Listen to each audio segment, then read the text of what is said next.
chuckles the clown. Good morning. Viva Klein Alley Show. Game's the game. Let's get the show started. The show started.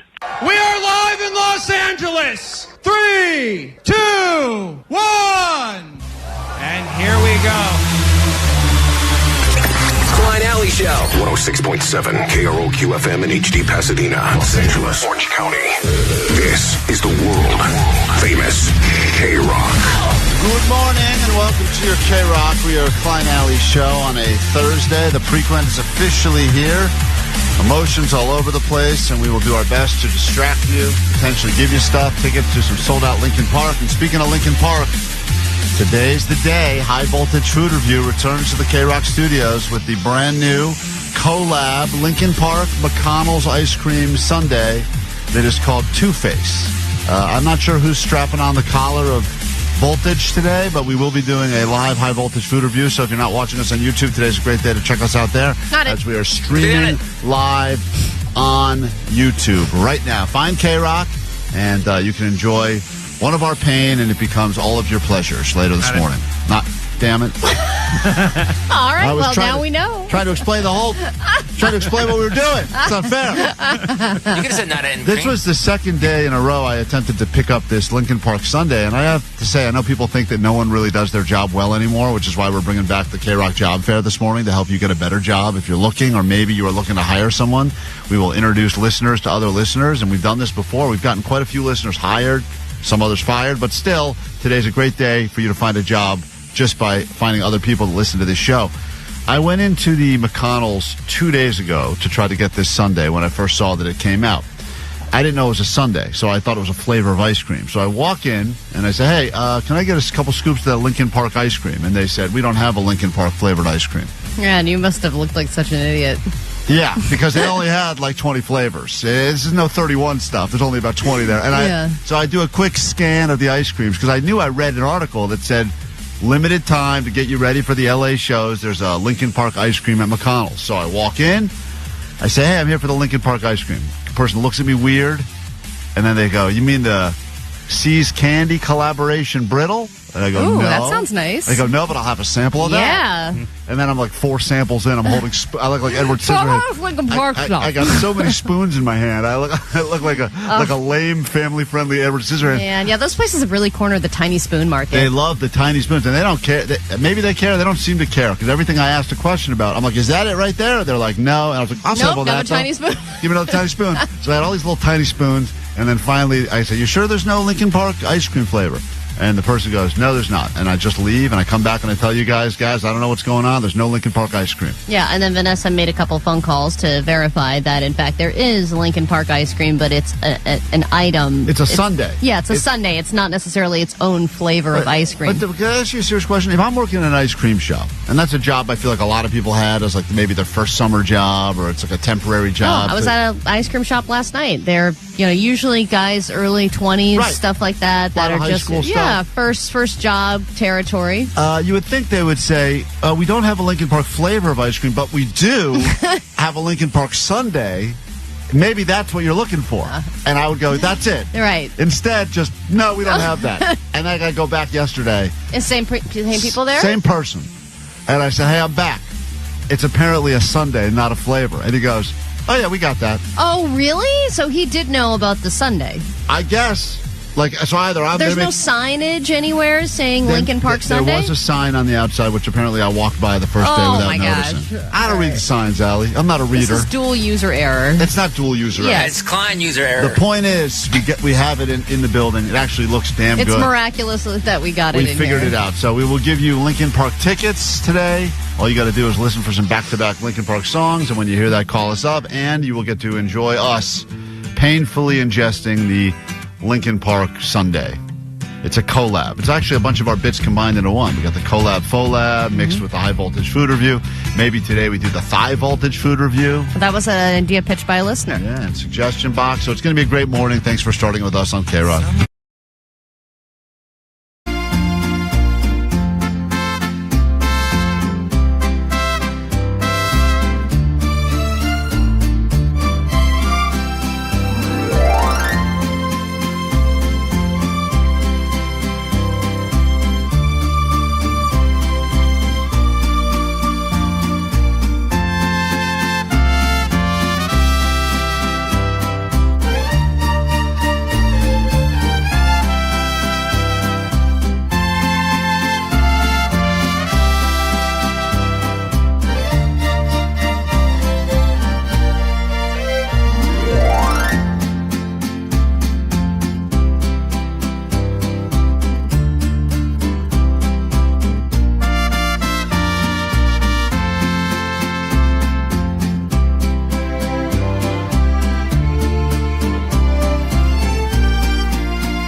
you know that Omar, when he goes to shows, likes to buy the shirts in the parking lot with all the typos because they're way cheaper than the ones on the inside. And every once in a while, you find a typo so hilarious, a band that's not playing there that's on the shirt, or they've misspelled Red Hot Chili Peppers. You go, that's a one of one. That's a collector's item. Yeah, it was nice to see them outside of the Cage show. There was a lady. Did you see that lady selling shirts? She was selling shirts, and we were outside handing out posters, and I think some people thought we were asking for money, but we were just doing that for free because we're not good at making money here at KROQ. Right. But there was a controversy brewing now because I guess a video or pictures have surfaced of Dave Grohl outside of the Oasis show buying merch from the parking lot. And some people go, that's so cool, he's just like us. And other people are going, shouldn't he, of all people, not support the bootleggers? Like, shouldn't he be the guy that's Why would he, of all people? What does it have? Well, because that makes sense. Because you're taking the argument is that the band is making $1 billion. Yeah, the bands usually do very well. You're right. But also still, how much money is the band missing out on when their likeness, image, and everything else that's all copyrighted and protected is being sold in the parking lot? I would argue that the person selling the shirts probably needs the money more than the band who's making millions of dollars. That. It's not That's about exactly that. what it's about. It's not about that at all. It's about the concept of, wouldn't you think an artist that think of how much counterfeit Foo Fighters, Nirvana stuff has been sold over the years. Not that Dave Grohl needs another $100 million, but probably that's how much is getting sold. So you have no problem from a moral standard buying stuff in the parking lot. I think if people are popular enough to have their stuff being counterfeited, they're probably already making enough money.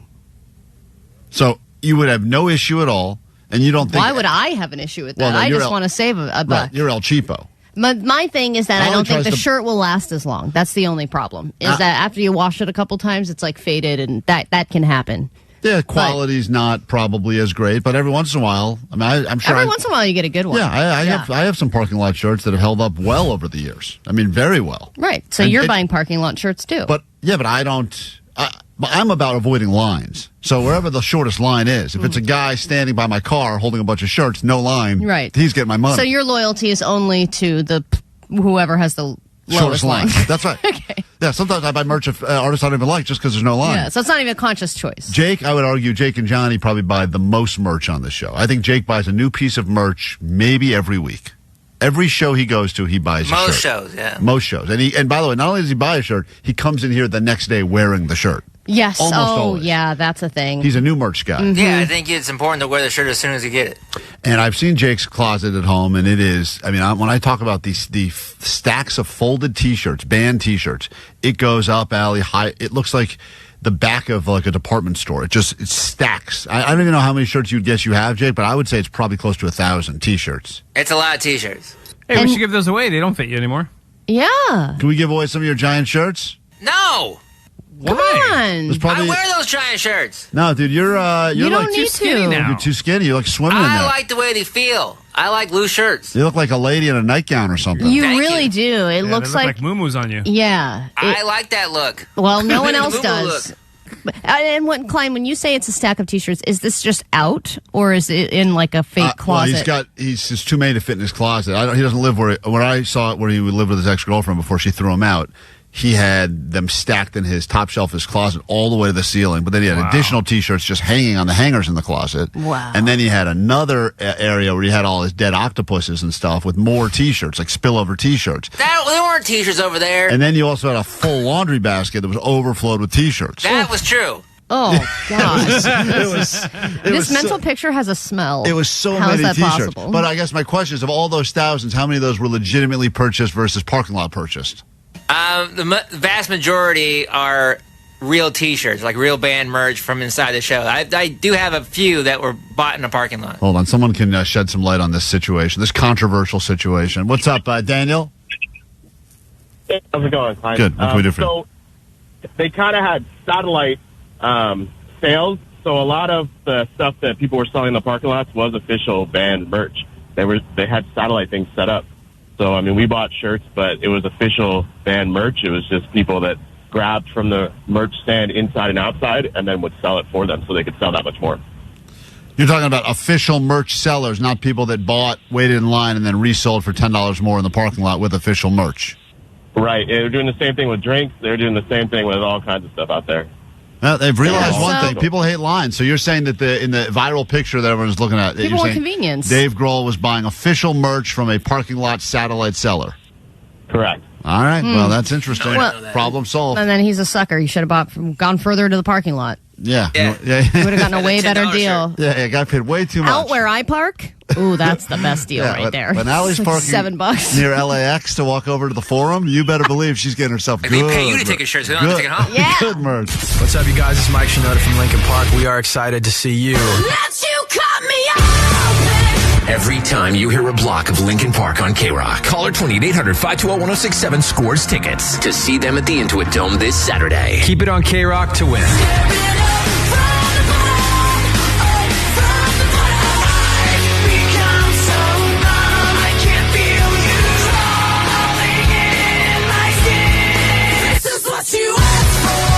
All eyes in the music world this week have been on Linkin Park. Just thank KROQ so much for playing the music and helping us get our start.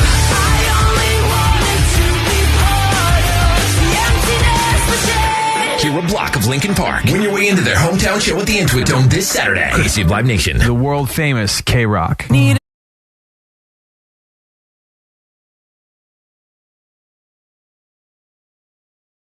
A quick question as to who's at fault. And I already know, before you guys even tell me who's at fault, Klein, I think that Allie is going to side against me and Omar may side with me. But also I could see Omar switching and making me feel like a total ass. Okay. I know exactly what Omar's going to What are you eating, Omar? Anything good?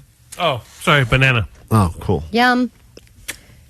Get Yeah. that potassium. We had a trough of, Johnny went over across the street to IHOP today, brought us a trough of eggs. And we Not had only eggs, bacon, we sausage, treated potatoes. ourselves to a round of sausage Yeah, this I don't morning. trust it. The sporty, What do you mean?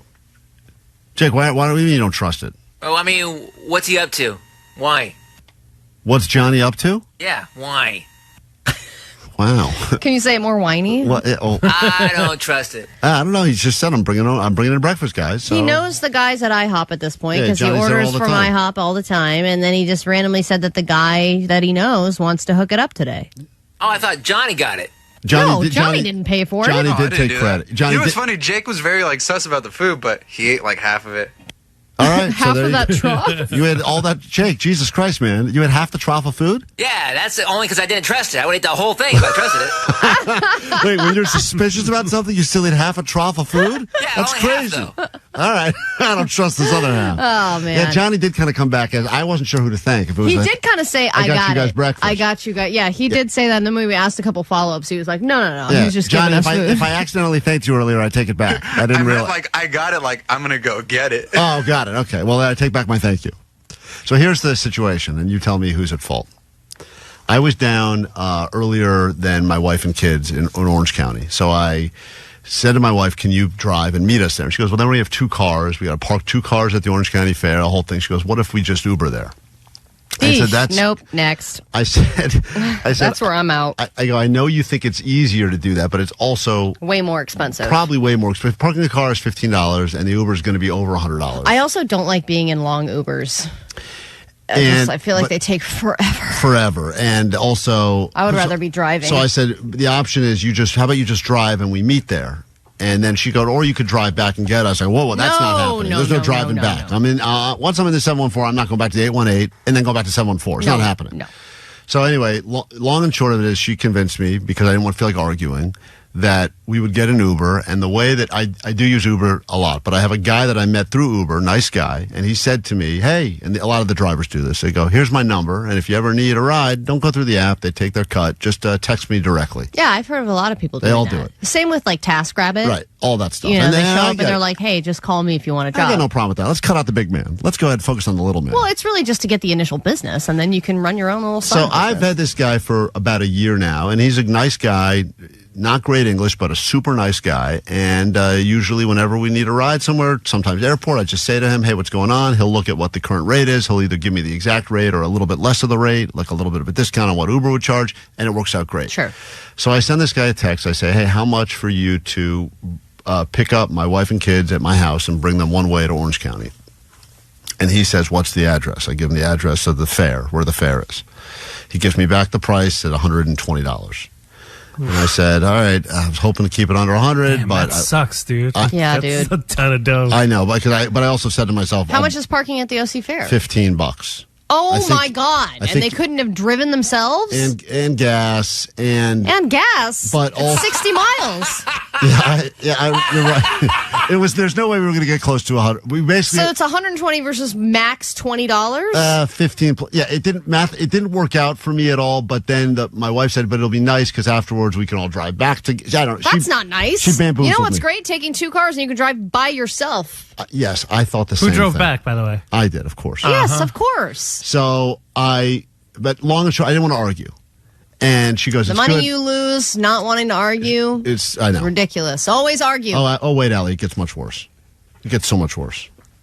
So I say, okay, great. Can you pick them up at noon? We'll meet down at the fair, 1 o'clock, whatever. So I just say pick them up at noon.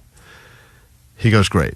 He calls me. He's like, I'm here outside. I don't see your wife and kids.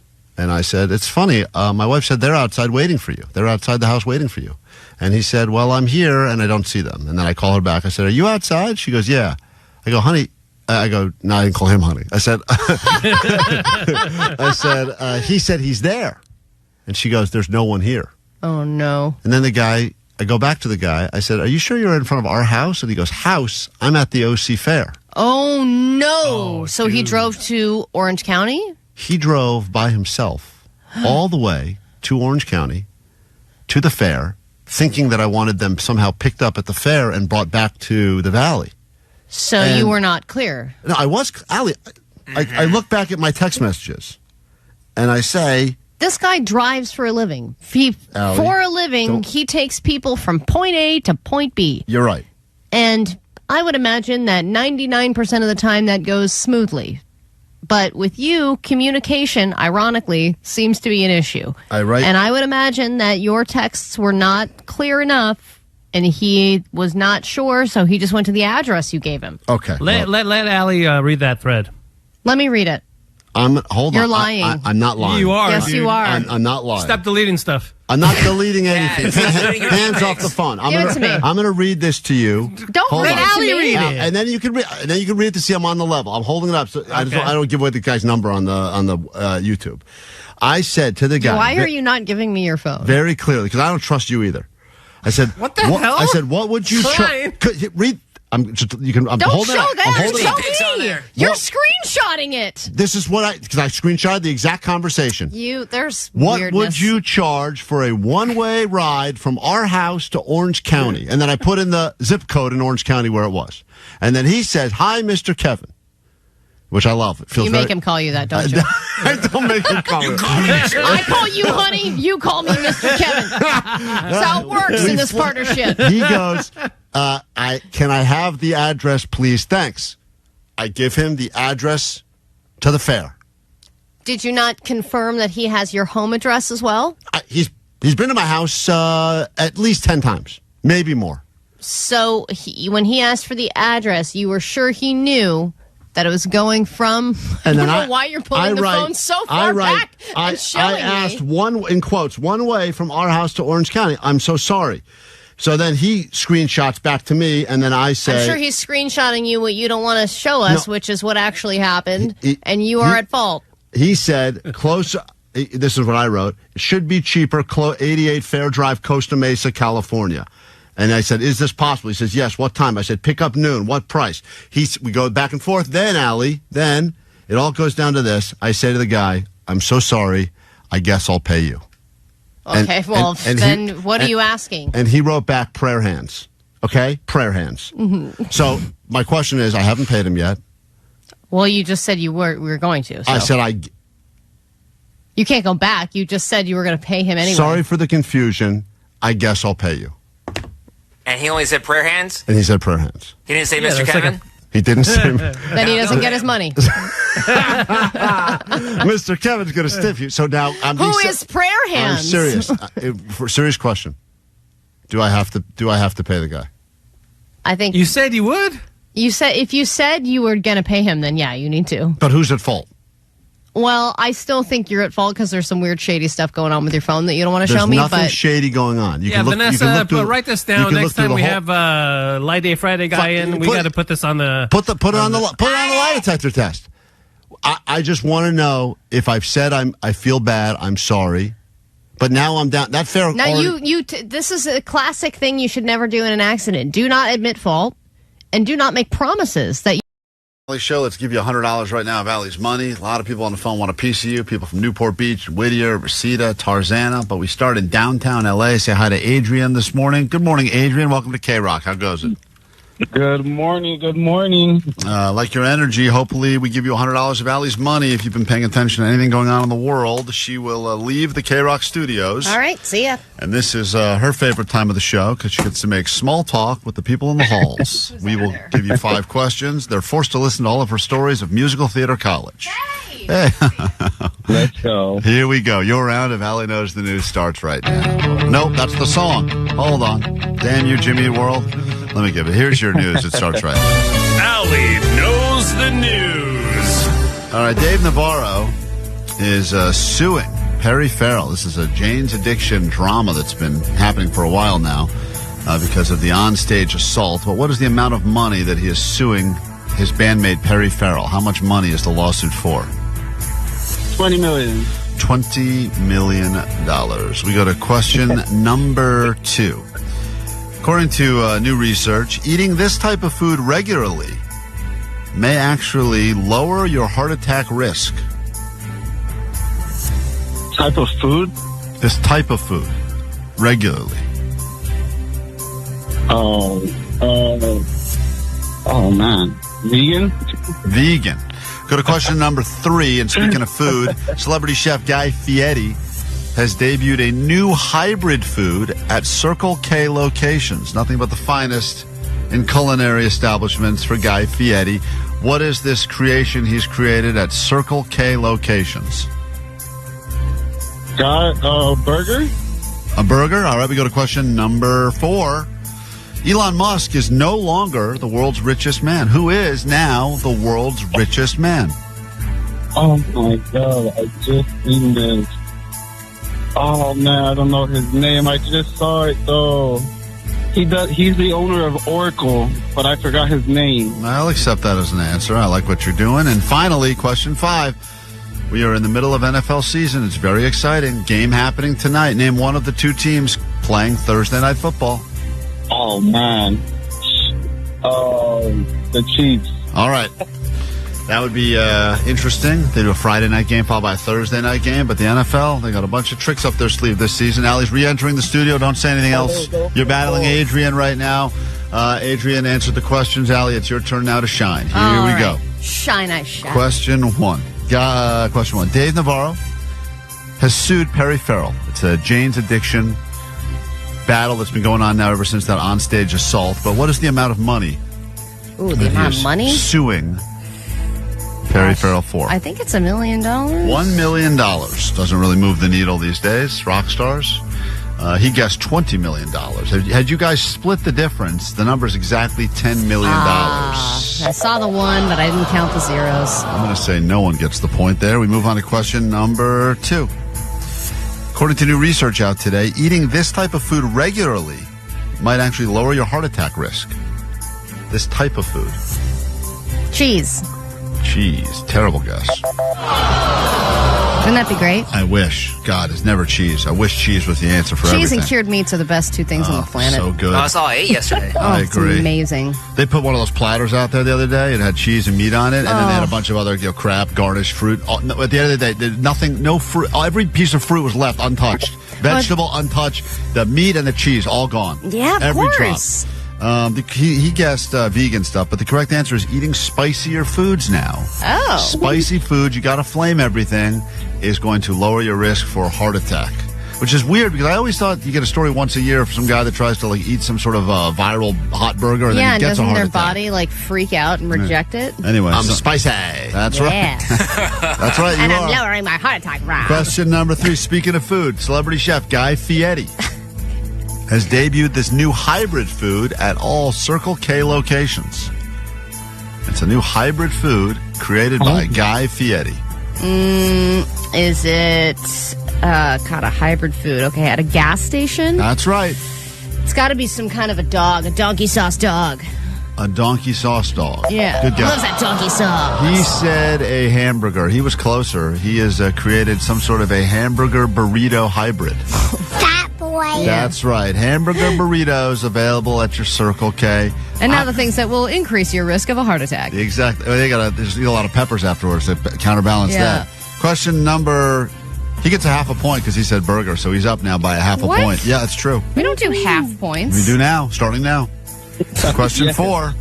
Elon Musk is no longer the richest man in the world. Who is the new richest man in the world? Larry Ellison. That is correct.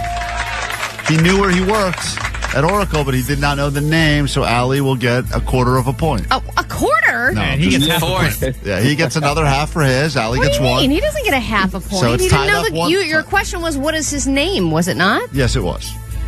And he couldn't name who he was, He said right? Oracle Boy. He That's said right. Oracle Boy. That's his nickname. If I had said Oracle Boy, Yeah, you would have given me minus points. that's right. You're minus a point. You're back down to 0. Wait a minute. Yeah, you said it. You're back in the 0. Oh, damn it. It's tied up 1-1. Final question. It's not tied up nothing. It's There's tied no up tie 1-1. of any kind happening here. Tied Yeah, up. Oracle Boy. Shut up. Stay out of this. This guy on the phone's about to be the new richest man in America when he takes your $100. Here we go. Thursday Night Football's back. 2 teams playing tonight. Name one of those teams. Your Washington Commanders. Hell yeah, they are. Commanders and the Green Bay Packers. Allie has bested you by just a half a point, No, unfortunately. But what must you shamefully admit? She knows too much football. She does know too much football. Boy news. From Green Bay to Green Day. Almost like we planned that, huh? That's a delicious segue right there. Allie's good at the segues. This is called One-Eye Bastard. It is on KROQ, and a pleasure to meet you, Adrian. Better luck tomorrow with the return of the $500 Friday.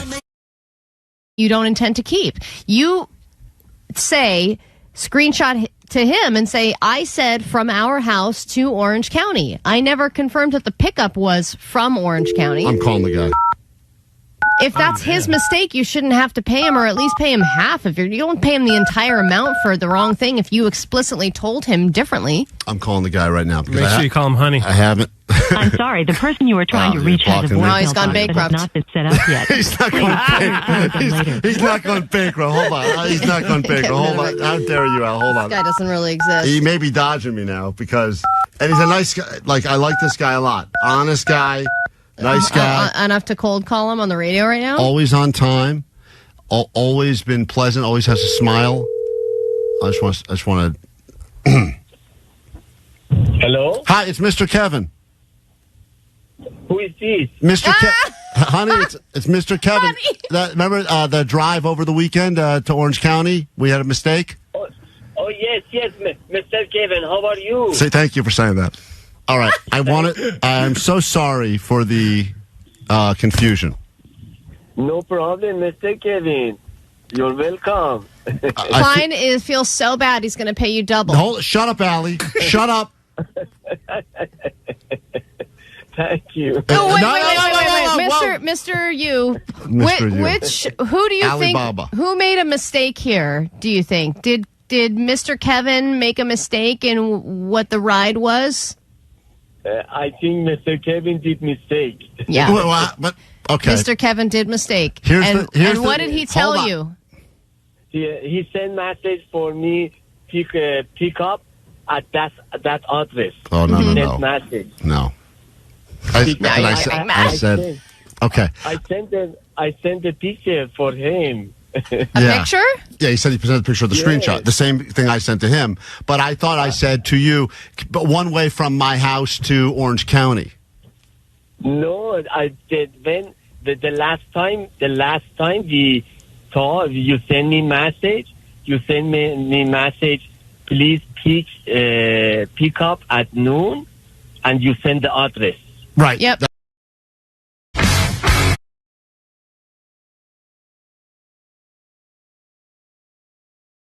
KROQ, we are Klein Alley Show. You can get involved lots of ways. Phones, you'll need them if you want to win some Linkin Park tickets later, or perhaps you'd rather go see Morrissey and Social Distortion. We got tickets for both those shows coming up later today. Just be ready to call 800-520-1067. In the meantime, you can text us if anything we're saying is bothering you. Have you ever experienced something that both impressed you and angered you equally? Yes. He's on line 1 right now. Hello, who's this? Oh. Pantyhose Greg. What do you think? Who is it? That's a guy. Pantyhose Greg impresses you? No, he angers me, though. He does anger me. Just anger. Yeah. Got it. Okay. Yeah, so I get it. Why? What are you talking about? So I saw something. I mean, there are a few examples of this. I mean, I think any person on an e-bike where you're like, oh, this is so annoying, but also cool wheelie, right? Yeah. I mean, you're kind of impressed, but you're also a little angry. Are we going to just have him hacking in the background? Yeah, that's fine. I think it adds to the ambiance. I'm listening. Yeah, he's listening, Allie. Don't worry. I saw on the way home yesterday a man. Sounds so hot. Okay. Are you done, Pantyhose Greg? No, he's not. It's important commentary. Yeah, I'm almost done. I'm almost finished. Go ahead. Okay. I was driving home. So hot. And all right. Thank you very much, Pantyhose Greg. I'm going to move on with the conversation. Well, get the hose on him. There's the roommates. Spraying him down. Oh. All right, Pantyhose Greg, we'll check in with you later. We got to hear Allie's story. Okay.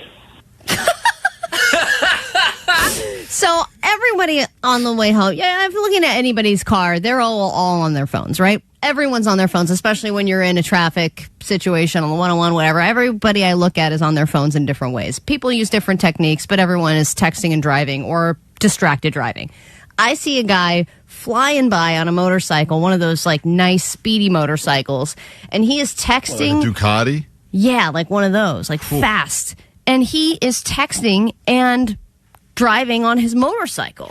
And I was like, dude, that angers me because that's so. But also, oh my God, Right. How are you able to text or scroll? I don't know what the hell he's doing on there, but he was able to drive at a fast speed while texting and motorcycling. And I was like, damn, this is equal parts anger and impressive to me. Side splitting as well? Yes, lane splitting. Lane split. Man, that's great Head stuff. down, but he's picking it up every once in a while to make sure that no one's going to run him over. It was incredible. I mean, I think we all unsafely convince ourselves that the way that we text and drive is the safest way. And I think many of us have even convinced ourselves we're better drivers while texting than while not texting. Oh, not me.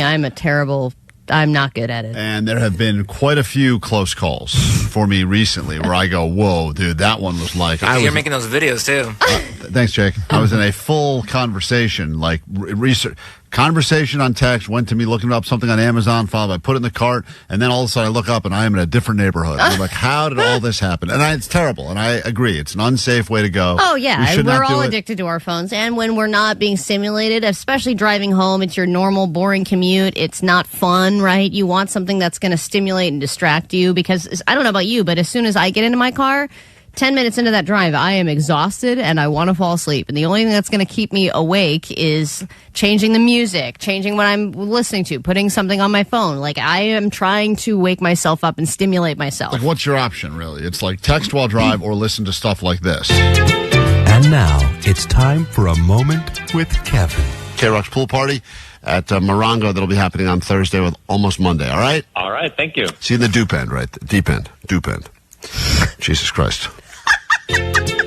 That was a moment with Kevin. That's why. That didn't anger or impress me. I think Mr. Kevin did mistake. Thank you, sir. I did mistake. That's right. You don't have to point that out. Mr. Kevin did do mistake. But I do think there are people who are very good at texting and driving or just being on their phones and driving. Some people can write whole reports. They can shop. They can do all kinds of things. They can post. But here's the real question here. You saw a guy on a motorcycle going fast, texting while motorcycling, and you were impressed but also annoyed because you go, how irresponsible is that? And that guy is probably going to end up flying off the bike. Of course. Don't you think that we've accepted the fact that we can't control ourselves? We have no self-control. We are addicted in all possible ways. Everything's important at all times. So shouldn't they just add to the driving test? Like they have those things at the driving. Wow. Shouldn't they just add like, a let's portion embrace it. of the driving test that you need to now show that you can successfully do some stuff while texting and driving, and the DMV can decide what the criteria is to get your license? Here's the requirement. Maintain the same speed for 5 minutes while sending a text message and having a back and forth with somebody else. What about that voice to text? It's kind of like stolen valor.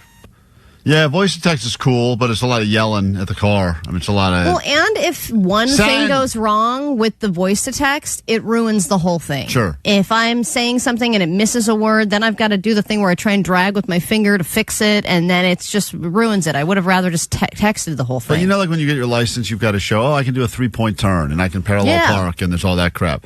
If they just replace some of that old stuff with, like, you need to order the dinner ahead on an app while you are successfully following the rules of the road. That's a great example, Klein. When I'm on the way home, right, and I know I could put in an order and have it be ready as soon as I arrive, that's great because it's 20 minutes away. It'll be ready in 20 minutes, and I want to be able to do that safely, effectively, and without killing anybody. 818 says, I have a device that allows my phone to stick to the front of my steering wheel so that I can just constantly have it in front of me at all times. That's not great. I mean, I know why you're doing it, but that's not necessarily great. I've seen that too. I've seen someone doing 2 phones before while driving. That was incredible. Yeah. Well, I'm always amazed too at somebody who holds it up to their face. Yeah. Like usually people are doing the thing where they keep it down by their lap and they're looking down, but then it is obvious that you're on your phone. With the people that have the balls to just have a phone right up in their face, very obvious for any cop. And I'm also wondering if cops even pull people over for that anymore. They're supposed to, but I don't think they do. They're supposed to, but I feel like it's gotten to, it's they would have to pull everybody over. I feel like every time I pass by a cop, they're always like looking down on their phone. Yes. They're on their phone. They're on their phone as well. That's a good So what point. are we doing? Yeah. They're like, Test it, Allie. Drive home with your phone on your face. Just see how that works for you. I'm not, no. Yeah, you'd be patient 0 or something. We'll figure that out. Have you ever tried to be on your phone on a bicycle? That is impossible. No, isn't That's why I got into my bicycle accident. Yeah, I mean, this is I was trying to take a video all on a bicycle. This is the cautionary tale as to why you really should not do what you did, because this was Allie attempting to do 2 things at once, which is ride bike and be on her phone. Here we are. First bike ride. That's the sound of someone trying to take a video of herself on her own bicycle. I never said I was good at it. That's incredible. Hey, Mark, you're on KROQ. Quickly, what's up? How's it going? Good. So I used to have a buddy that when we were in college, he would drive his car. It was a 6 shift, and he'd be able to roll a joint all at the same time. Cool. It's pretty incredible. Yeah, I mean, I had a friend that was really good at driving with his knees, and so as a result, like, he would just do whatever he wanted to. He'd eat a bowl of cereal while driving with his knees, and I was like, yeah, I'm impressed by that, but also I could see why you'd be aggravated if that guy were to, run over someone. You'd be like, well, that guy probably shouldn't have been eating cereal while he was driving. Yeah, I know, but if you're doing it successfully, I mean, if you are a successful knee driver, which I do believe I am, I think that's a flex. I get mad when I have to take my wife's car because I can't successfully knee drive in it. Yeah. The steering wheel's too high. I wish we could take all these calls now, but we're up on a break. When we get back, though, we get your ADD news. We start giving you stuff. Linkin Park, Social D, Morrissey, and more next. Klein Alley Show. Klein Alley Show. 106.7 FM. KROQ.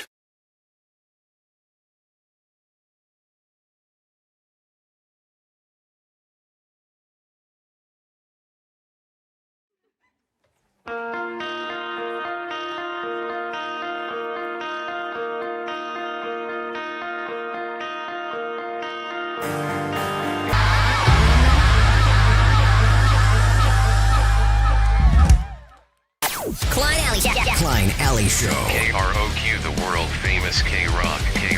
KROQ. Here are the gayest sports highlights from the week. Takes off and runs. Russell Wilson still has the legs. McConkey pirouettes, gets a couple extra yards. The kick from Folk, and he massages it through. To beat the Philadelphia Eagles, you have to double team Jalen Carter. He's inside the 30s of the first connection to Scary Terry. He's going to go Lester, right? And if they come from the other way. Dallas twisting 4 men. Hurts has all kinds of time. Burrow in trouble, lunges forward as he goes down. McGuire got him around the ankles. Broke the back of the Chiefs' Travis Kelce. There was a whole lot of hum baby on that one. Asked Sauce Gardner, what do you do against Aaron Rodgers? You know him. He said, he'll try to get you to do things that he wants you to do. Dak Prescott, did he spit? Did he spit on him? I think he did. There you go. There you go. These have been the gayest sports highlights from this week.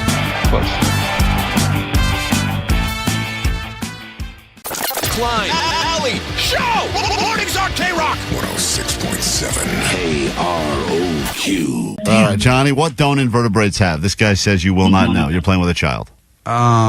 Is invertebrate like a race? Whoa. Nationality? I love how you're saying it low volume, just to make sure you don't offend anyone. Well, because I don't like... Can we call them invertebrates? Yeah, is it okay? Is it PC to call it invertebrate? I don't want to offend anybody. Just call it the I word? What do we say here? So is it a people or is it a thing? Johnny, what don't invertebrates have? Don't call them things. Or things. Are theys? I don't know. Oh. Way to be PC. Sorry. So it's not a person, I guess. LGBTI. Invertebrate. Johnny, there's something that invertebrates don't have. So it's a body part. I didn't say anything. I'm just saying the question. Let's say bones. I don't like the word bones, but let's say bones, though. I'm going to go with bones. You have a feeling about the word bones? Yeah, because he said what they don't have. And I know jellyfish, they just jellyfish. There's no skull or jellyfish, structure. they just jellyfish. I don't know how we somehow stumbled into the right answer, but specifically it's spine, so I can't accept this as But that's a skull. But That's you got close, and the spine is not a skull. It was as right as Johnny was going to get. Yeah, for Johnny that counts as right, but it's still not right. So Johnny, it's still not right. Aiden, you're in the running. Aiden, hold on. You have a chance to win, even though you're 12. Klein Alley Show. Are you ever jealous of the careers that you've helped launch over the years, like Jimmy Kimmel, Adam Carolla, or wedding DJ Omar Khan? Could not be happier. Couldn't be happier for those guys. So there's no jealousy? No. Right. Not even about Omar's wedding I'm sort DJ? of proud of them. Yeah. I'm proud of that they went on to do big things. I don't think Omar is still doing DJing, is he? I am. I DJ'd your wedding. You dude. did. You're right. You did my wedding. Yep. My bad. Yep. When we asked him, are you ever jealous of the careers you helped start, launch, like Jimmy Kimmel, Adam Carolla, or wedding DJ Omar Khan, he said no, and that was true. Hey, you don't have any jealousy. You're a good man. I don't. I'm happy for them. I'm jealous of them. I didn't even work with them. I know. Hey, yo, net bangers. You got about 5 seconds to turn that volume all the way up. This one, it's for the fans. Hey, shout out to Ghost here for doing the most. Let's toast this West Coast radio morning show. I don't know if I chose this life or if it chose me. Either way, we going live with Klein and Alley. Yeah, we all down to kick it. If you're feeling lost with your life, well, you found your ticket. We in the chat feeling the vibe, ain't no sound of crickets. Don't even think of blinking twice, cause you're bound to miss it. This is the chance, say it with pride. We are the net bangers. Net bangers. Net bangers. Ha, ha. Net bangers. Net bangers. Net bangers. Ah, ah. Net bangers. Net bangers. Net bangers. Ah, ah. Net bangers. Net bangers. Net bangers. I'm a young MB on the MIC. Sorry, onion queen, I'm the only 10 I see. Just started to grade, I'm smarter than Johnny. And there's no need to hate Klein, I love my daddy. Shout out to best friends, me and Vanessa in the school, you're volleyballing again. We're 47, if you thought that's why they call us twins. Don't trip, I don't know what is a succulent. What is a succulent? Don't make me spaz out with rock pants on. I bet you eat the pizza with bacon on top. What up, Doc? That's Greek Karina with Erica. Glide sky high and fly touche. Go visit Lewis and forever out in the bay. And this just in, the sheriff's 2.0 over the top. From calling the cops and the comments we drop. Get that monkey off of my back, make the pantyhose stop. Or else we're gonna bust the BB on the freaks and we'll get you all blocked. Net bangers, net bangers, net bangers. Ha, ha. Net bangers, net bangers, net bangers. Net bangers, net bangers, net bangers. Net bangers, net bangers, net bangers. Hey, yo, shout out to all the net bangers, man. You know who you are.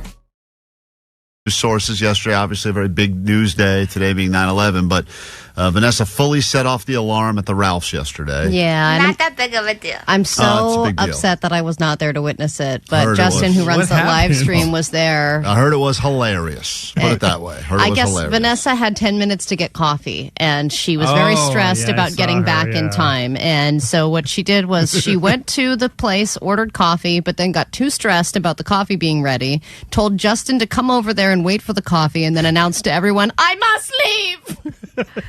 Then she ran out of the entrance, which set off the alarm, and then she put her hands in the air and said, "It's just me. I'm leaving." Is that true, Vanessa? That's dramatized, Justin. What are you telling them? I went off the wrong exit, but I was like, it's right there. I'm not going to go all the way around. So I just waited for someone to come in, and I went out, and the alarm went off. I believe, the Ralph's by us, because of all the shoplifting, has put in like turnstiles, like you're trying to get on a ride. Oh, really? And she tried to go salmon style upstream against the turnstiles. And they have them there to keep people from grabbing the hot and ready food and running out and eating a chicken in the street. Did Vanessa think it was like a merry-go-round? Oh, she probably thought it was a ride. So fun. She thought it was a ride. And she probably grabbed that chicken, She too. probably did grab the chicken. Because that's why they put it where they did, because that was the side that had like the salad bar and the hot stuff. So people were basically walking in, grabbing lunch and running out. So they're like, we'll put these turnstiles. And Vanessa ran right through the wrong way, set off the full alarm, full shutdown mode at the Ralph's. Well, Vanessa does get I wonder if we stressed, could get that video. I know. Yeah, I know. Doesn't Johnny know somebody down there? I think you guys are picturing something else in your brains than what really happened. Did the alarm? It's not that funny. Did the whole alarm go off? An alarm went off, and I just said, "Oh, it's me. I'm not stealing. Bye." And did you? Okay. That's what somebody who was stealing would say. I wasn't stealing. You're lucky. I wonder if there's a I'm reward. empty. Yeah, maybe we should put your picture up around that place. See if anyone's seen you. Yeah. If we can find that surveillance footage, be like, this woman we think stole chicken. Vanessa, age unknown. Anyway, listen, that's maybe one of the news stories you get now. Let's find out what else is going on in the world, huh? Grab your Adderall. It's time for ADD News. All right, we'll talk about the obvious big story. No matter what you believe, no matter who you agree with, it is not cool to shoot people. That is basic life advice. And obviously, it's the big story this morning. Charlie Kirk being shot and killed yesterday while he was speaking at a school. There was graphic video online about the entire incident from multiple angles. He was answering questions about shootings when he was shot. They're looking for the shooter, and here's what they have so far. They claim they have a good-ish video of the shooter. They say the shooter was dressed in dark clothing, looked similar in age to the students on the campus. They also say they have a palm print and a shoe impression, and they found the rifle that he was shot with in a wooded area. So they're still looking for the suspect, but it seems like they've got some leads, and they promise that they are going to find this person to hold them accountable. Now, I can't say I agreed with Charlie Kirk's views on things. Even me being a gay person and a woman who has a job, maybe we would not have agreed on a lot of things. He probably wouldn't agree with my lifestyle, but we're supposed to live in a country where people like him, people like you, and people like me can all coexist. And there was some confusion at TMZ yesterday when the death was announced. There appeared to be cheering and clapping in the office when his death was confirmed, but Harvey Levin has made an announcement saying that was just a horrible coincidence. The staff was cheering in the corner about something else. It was Bagel Day. It was TMZ. Right. I mean, it's chaotic in there, right? There's a lot of different things happening. Right, I get it. And there's a lot of for the Gen bagels. Z people that are just, they're doing all kinds of different projects in that big-ass room. So you can hear this clapping and cheering about 30 seconds before the death is confirmed. And a lot of people thought that it was them learning about the death and celebrating. But they're saying that was not the case. Yeah, although there has been a weird shift in society, and I noticed this too with Mangione, whatever that guy's name is. Mangione. Used to be if someone goes up and shoots someone unarmed in cold blood, they are the bad person. They're that, and that was like a unanimous decision. Unanimously, we agree. Guy goes up, shoots someone, they're the problem. And then all of a sudden, it's shifted a lot now to be like, well, maybe they're a hero, maybe they're not the bad person. And it's like, hold on, everyone, you should be able to say, in this country of all countries, we're America. That's why this country used to be the best country and is different than many others. You have the ability with freedom of speech. We try to take advantage of that every single day on this radio show. We don't like it when even just the lawyers here tell us to do a different sort of show. But imagine the concept that I say something on the air that bothers someone, and I know I do. It happens all the time. Apparently, I'm with you, Hitler, like that, which problematic. Is totally out of context. That's his right. But I'd like to not feel like I'm going to walk out in the streets and get shot. Of course. And I think it is different with the Luigi Mangione thing.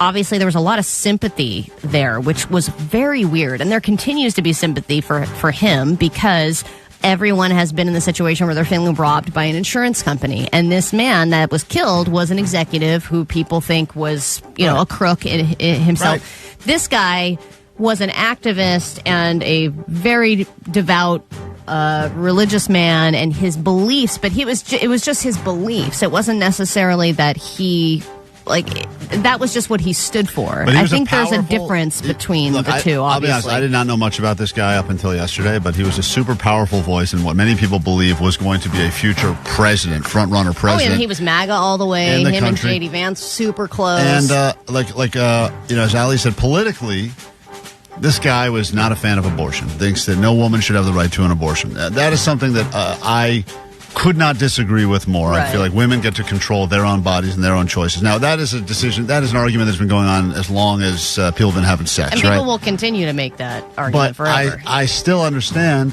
that everyone has a right. I talk about this all the time with pizza. This is a good pizza place. No, it's not. It's crap. Okay, great. We both have an opinion. We don't have to shoot each other over it. Right, I know. So Crazy. it's... Well, and then there's also a conspiracy theory that witches are responsible for Charlie Kirk's death. Did you see that one? No, I did not. Because now people are... This is a growing trend on TikTok as well, that people are paying witches for spells, where you can, buy things from witches online. And there was a confirmation of a purchase by a witch to cast a spell on Charlie Kirk a few days before he died. Stupid. Oh, I know. The guy's a dad, 2 young kids. I mean, I saw it. That makes me so sad. Regardless, makes me look past all the political stuff and all the things I would potentially not agree with to just go, man, this guy hugged his daughters and then went to do his little speech and then never sees him again. And that's a terrible thing. And I just think everyone's getting... we have a gun problem in this country, as you know. And that is... unfortunately it doesn't seem like it's ever going to get better. Oh, yeah. And then when eventually they find this person, it's going to be how did they get the gun and all that stuff. All right, Klein, yesterday you mentioned Dubai chocolate. Now we have a recall alert on Dubai chocolate. The Costco brand Dubai chocolate. So this was not the official Dubai chocolate that everyone's been buying. This is the Costco version, which was still incredibly popular. It was on the front display when I walked in last time. What makes it Dubai chocolate? It doesn't have to be made in Dubai. I think it's a mix of... Welcome to the chocolate factory in Dubai. That's he's very trendy. He's always updating the videos. I think it's he's always on trend, that guy. I think the Dubai chocolate has to have, it's like shredded pistachio or coconut in it or something. Pistachio. You are so fancy. Yeah, I think that's what. But I was trying to figure out why am I all of a sudden seeing this? But I don't think it's just pistachio, right? Doesn't it it's a special type of chocolate? It's like having Swiss chocolate, right? I don't think so. Really? I think it's just. I think it just has pistachios in it. I think there's like pistachio in the chocolate. I don't know. It became TikTok made it really popular, so everyone was like, "Is that regular chocolate? Throw it out. Give me the Dubai Didn't you draft chocolate." Pistachio as a flavor I did, of as the the flavor summer? of the summer. I thought pistachio was going to be flavor of the summer. Yeah, it's filled with distinctive pistachio paste, crispy shredded phyllo dough, and something else to heat. Oh, that's good stuff. Phyllo dough has tons of butter in it. It's delicious. Anyway, it's being recalled because of an error in an allergen statement, which incorrectly lists gluten as the allergen instead of wheat. And I'll tell you, I don't know the difference between the two, and I don't know why it would be recalled over that. But anyway, I move on to the final story, which I think you can also relate with, Klein. A man who jumped off a boat to escape a gambling debt. Oh, yeah. So this is I've thought of that before. A cruise ship. Yeah, and when you jump off a cruise ship, it seems like the chances of it being game over are pretty high. I mean, Especially these are incredibly huge yachts, If you're gambling, that means you're at least, I think, 7 miles off the shore, too, because those are the rules. They can't open the casino till the boat's 7 miles off the into, quote, international waters. He thought of that because when he jumped off, he also had an accomplice come and meet him and pick him up with a jet ski. That is such a great plan. So the guy got some sort of a marker at the casino. They loaned him some money. He lost it all. So yeah, he owed the cruise ship over $16,000, but he was in possession of about $15,000, and he didn't want to have to give that up. He also didn't want to pay taxes on it. So when they get into port, they have to declare all that stuff, and he didn't want to. So he thought, well, you know what? I'll just jump off, have this guy pick me up. I'll get on the back of his jet ski, and we'll be good to go. But they were able to track him down, and they found all the cash that was on him. He had 2 phones and 5 IDs. Oh man, so he had some plans. That's such a great plan. I got to take a cruise and do that. That sounds fun. See? Angry but impressive. We get into a brand new hour of the show in 2 minutes and 30 seconds after this sublime song on KROQ.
Alley Show.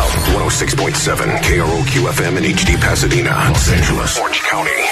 This is the world famous KROQ. Welcome to your KROQ. We are Klein Alley Show. It is after 8 o'clock on a thrifty Thursday. Chance for El Cheapo to check in a little bit later. You could leave this morning's show with some sold-out tickets to see Linkin Park. You could leave this morning's show with tickets to go see Morrissey, Social D, or perhaps you could leave this show with a brand new job. The return of the KROQ Job Fair coming up later this morning. Slide in the DMs if you're looking for work or looking to hire as we try to connect listeners with other listeners. And who knows? And we've done this in the past successfully. I think we have some guy who's delivering bounce houses now all weekend because he met a guy who owned a bounce house company and they're now working together or something. It's beautiful. Beautiful story, Allie. Beautiful story. Lots to get to. Also an update on the Bud Light bro who's about to lose his virginity, courtesy of our show. Apparently things have been moving in the right direction, but there's been a weird twist. So we will get into that all coming up later this morning as well. This hour, though, hope you're hungry, because this band right here, Linkin Park, has inspired a new ice cream sundae. It's a limited drop at McConnell's, and we have it here in the studio. We will be doing an official high-voltage food review. We'll talk about it after this, and then someone will be strapping on the shock collar. The day is going to get worse for someone next.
Linkin Park on KROQ. I think that means if the next song we play is also Linkin Park, that would officially make it a block, and then you call us and you get your sold-out tickets to their show happening on Saturday at the Intuit Dome. Speaking of Linkin Park. Is there a reason this is in front of me? Well, you grabbed it and wanted to look at it. It's the brand new sundae. You should look at this on YouTube right now. This was the Linkin Park, I guess it's the Linkin Park collab with McConnell's ice cream. The two-faced ice cream sundae. Two-faced ice cream sundae. That's what it looks like. Looks damn good. I saw him making it yesterday. I didn't even know what it was. Now I'm reading the ingredients. So apparently side one of the sundae is chocolate ice cream, hot fudge, and waffle cone pieces. And Does it taste like Johan? What's that now? Does it taste like Johan or Mike Shinoda or who does it taste tastes like? They say it tastes like the new singer. I don't want any. Oh, I love that. Give me some Shinoda, dude. That guy looks tasty. Side two, lick him all up and down. Oh my God, he's good. Omar's not wrong. Yeah. Shinoda's a good-looking guy. Okay. You know what, Allie? Give it to me. I want the Shinoda sundae. I want the Emily side. Side two is sea salt cream and cookies and cream, salted caramel, That's and Emily chocolate Armstrong chunk right there. cookie pieces. How did this get so pervy? So anyway, this is the ice cream sundae. This is what it looks like. It is called the Linkin Park Two-Face Sundae. And I guess McConnell's, I didn't realize this, they have a history of coming up with some band-inspired collabs when they've got big shows in town, and then it's happening now through October 5th. But regardless, we will be High Voltage Food reviewing it in just a moment. Well, there's 2 spoons here.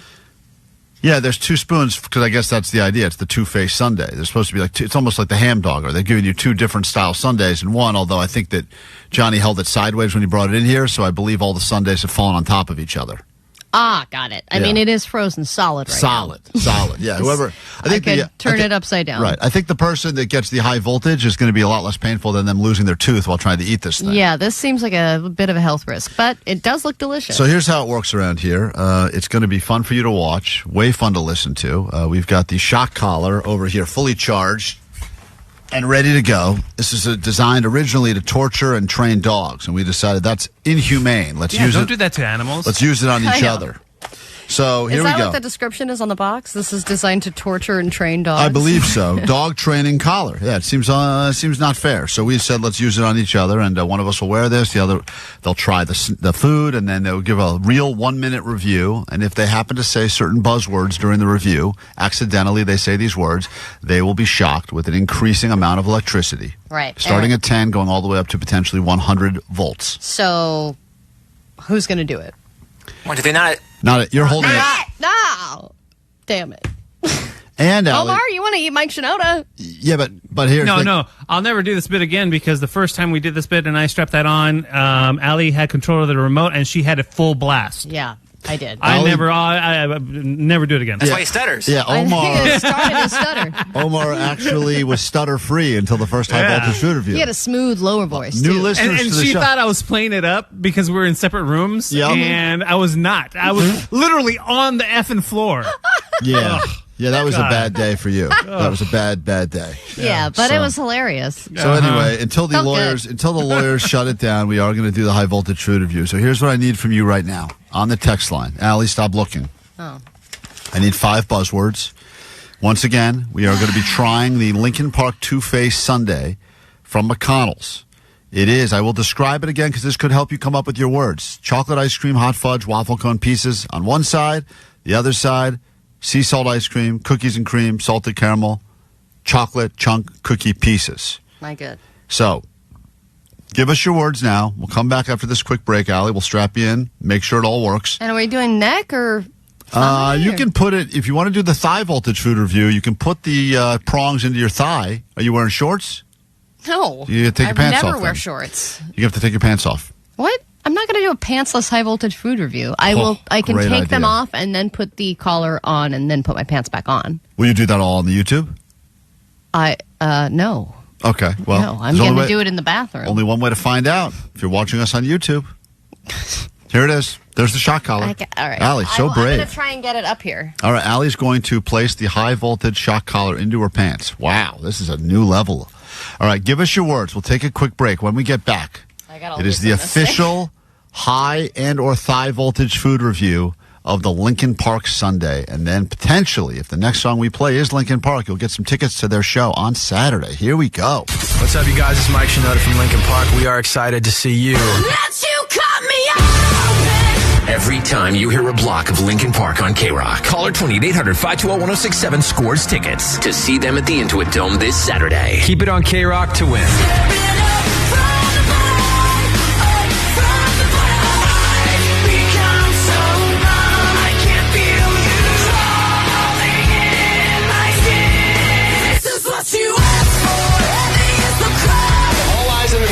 This week have been on Linkin Park. Just thank KROQ so much for playing the music and helping us get our start.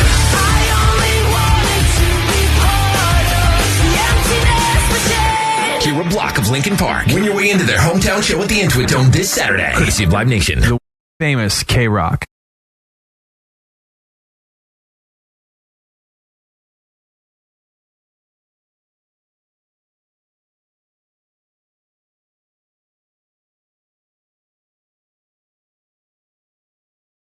Jake, we tried to help you, man. We really did. And this would be the 3rd attempt at a sex experiment with Jake the Nerd. The guy is on a 5, 6, or 7 month dry spell now since moving in with his girlfriend. Usually that's when you would think the relationship was at its best. When you first move in together, but you're not married. You still got all that fun of reckless sex, no kids to ruin that. Gosh, that's amazing. Good and you can have times. sex whenever you want. Whenever. You're living together now. No reason not to. Wherever you want. But for whatever reason, Jake has entered month number 6 of a dry spell. And we've given him 3 different sex experiments to try to bring anything into this guy's life. Mm-hmm. And in a lot of ways, he's doing it to himself. But I also do feel bad. But I know that he could change his situation if he really put his mind to it. A lot of people on the text line also claim that they can out-dry spell Jake, and that's not really what this is turning into, a battle of that. But if you've ever snapped a long dry spell, maybe you had something that worked for you, because we've tried, and I thought yesterday was going to be the slam dunk home run for Jake, because those giant flowers that arrived here for Vanessa, sent by a listener, she didn't want them because she didn't know who they were from, and she was creeped out. We convinced her there's a hidden camera inside, so we gave them to Jake to give to his girlfriend, because he never does nice things like that for her. Yes, and I think this would be something that made her feel loved, because there are plenty of times where he's ditched her to go see shows. He's bought gifts for himself at those shows without thinking of her and giving her anything. I think for Valentine's Day, he picked up some flowers at Vaughn's. And like a chocolate bar. And chocolates. And a chocolate bar. So anyway. Because we told him to. Right, we told him to. Anyway, here is him attempting to give her the flowers. And any woman would, I think, for the most part, be like, wow, this guy spent, it's a real deal. You can see pictures of this on our socials. So it's beautiful. $400 operation here. Listen to this. Hey, I got you a present. I have a present. Even the way he says it, it's like, come here, you. Hey, got you a present. It's like, you don't even set it up nicely. She loves him supposedly, so maybe this is Does she charming say for that, her. Jake? Sometimes. She says, I love you to you? Yeah, if I say it first. Oh, my God. Are you sure you're still in a relationship? I hope so. Like, maybe she thinks that you guys have broken up. Have you ever checked? Like, I don't... Allie, I think you're right. When you hear this, you may even lean even more into that theory, because, really? listen. Yeah. Hey, I got you a present. I have a present for you. Yeah, what? Yeah, that's like what? the help. She yeah, seems what do you annoyed want? by it. You're out of your wing. How did you get it? What do you mean, how did I get it? Did you steal from someone? Oh, my...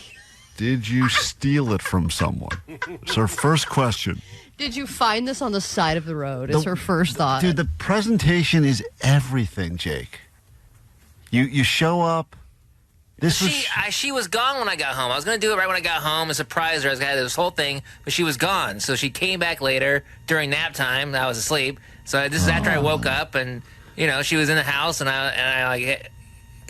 I'm not good at this. So if you had... Clearly. Yeah, we know. You ran out of stuff. Yeah. But if you had known when she was going to be home, maybe you could have stayed awake and been waiting for her, and, oh my gosh, you're not taking a nap for once, and you brought her flowers. Like, that probably would have upped the game. Or rip some of those petals off and have a little trail leading up the steps to her place. Why didn't you tell me that beforehand? Can't. I can't. We can't micromanage every part of it. Yes, you can. Baby bird me. Listen to this. What do you mean, how did I get it? Did you steal from someone? No, I didn't steal from someone. Is it real? Yeah, they're real. What? Yeah. Careful, it's heavy. Can't get it. Why? How did you get it? I got it for you. I don't think so. You don't do this. You don't do this kind of things.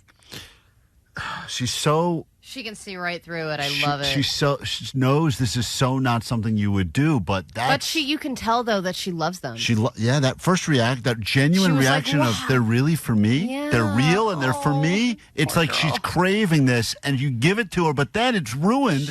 What do you mean I don't do this kind of things? I've gotten you flowers before. Yeah, but not like this. Tell me the true story. I got it from work.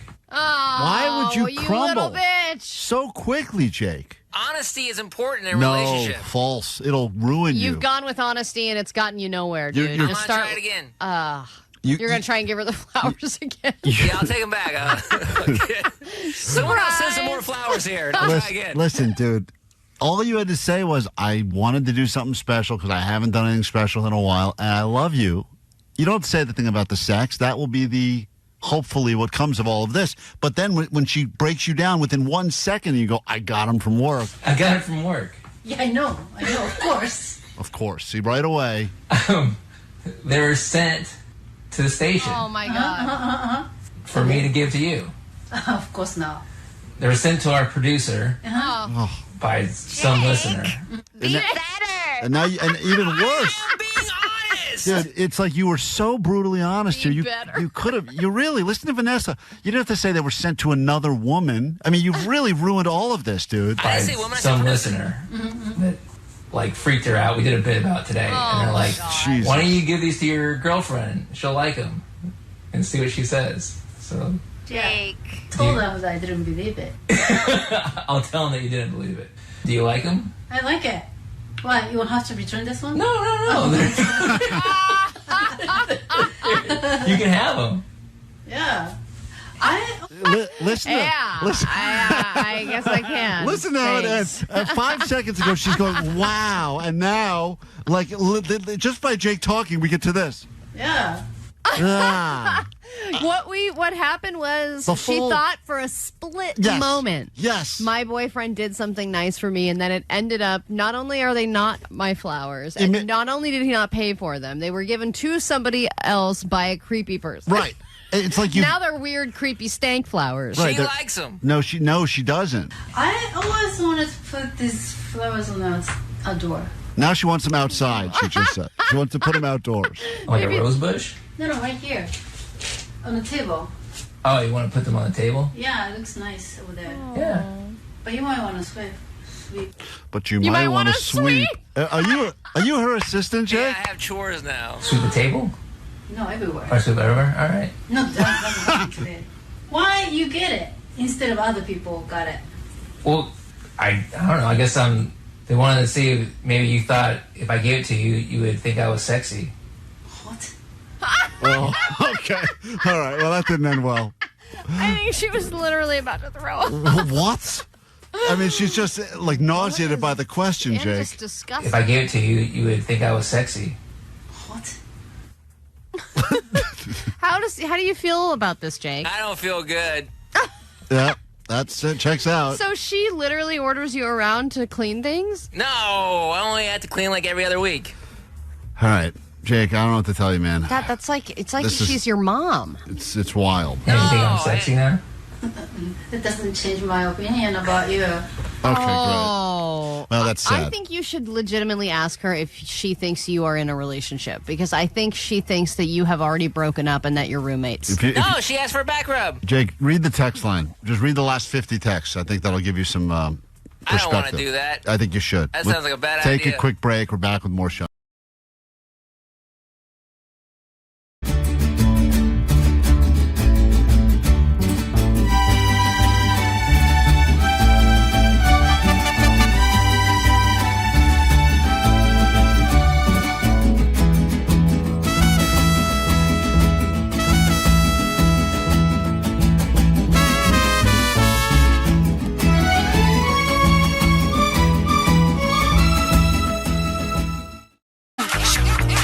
KROQ, Klein Alley Show. Thank you for being a much-needed escape today of all days. Well, this should at least bring you some joy. It's going to bring Allie a lot of pain, but you'll enjoy it probably. And if you're watching on YouTube now, I'll give you a second to get there. KROQ's YouTube for the return of the High Voltage Food Review. High Voltage Review! This is where we taste the buzziest foods, the foods that are making news, trending, the pop-ups, the limited edition drops, but we are forced to, of course, also experience some pain as well. Allie is outside of the studio now. She has, I watched her during that entire song, put the shock collar on her thigh. So this will be the first ever thigh voltage food review as well. A lot of people pointing out that women are better at tolerating pain than men, and so remember that when we put the number where we set the number. Turn it up. So it is cranked rather high. She will be in here to try the brand new Linkin Park Sundae available at McConnell's. It's the Linkin Park Two-Face Sundae to get you ready for the Linkin Park shows happening this weekend in L.A. So we described already, it's a chocolate ice cream sundae, hot fudge, sea salt, whatever. You guys have given us the words. These will be your buzzwords. Every time she says one of these buzzwords while reviewing this, she will receive a shock, which will sound like what, Omar?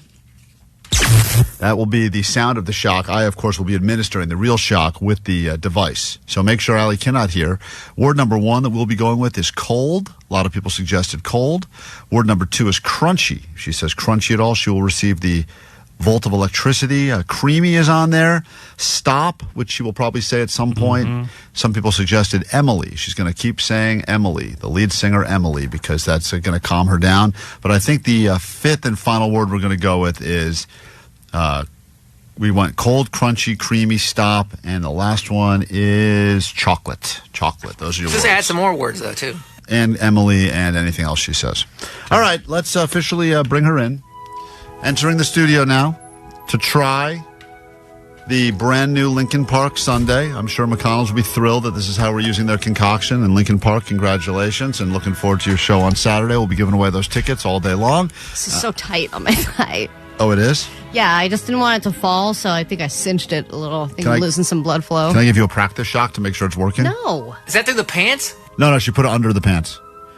I'm not putting it over my pants. I'm not a pussy. Which means the real loser here is the person who has to wear that next. Woohoo! Because that thing's been inside of Allie's pants. I call dibs for Not Klein. it next. All right, Allie, whenever you're ready, the clock is set for 1 minute. It's time for you to do what you've seen a million people do on Instagram and TikTok before.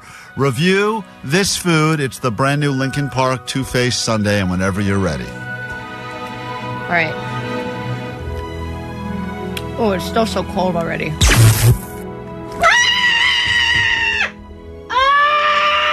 Okay. Okay. Alright, so you got the sweetness from the ice cream and also the crunchy.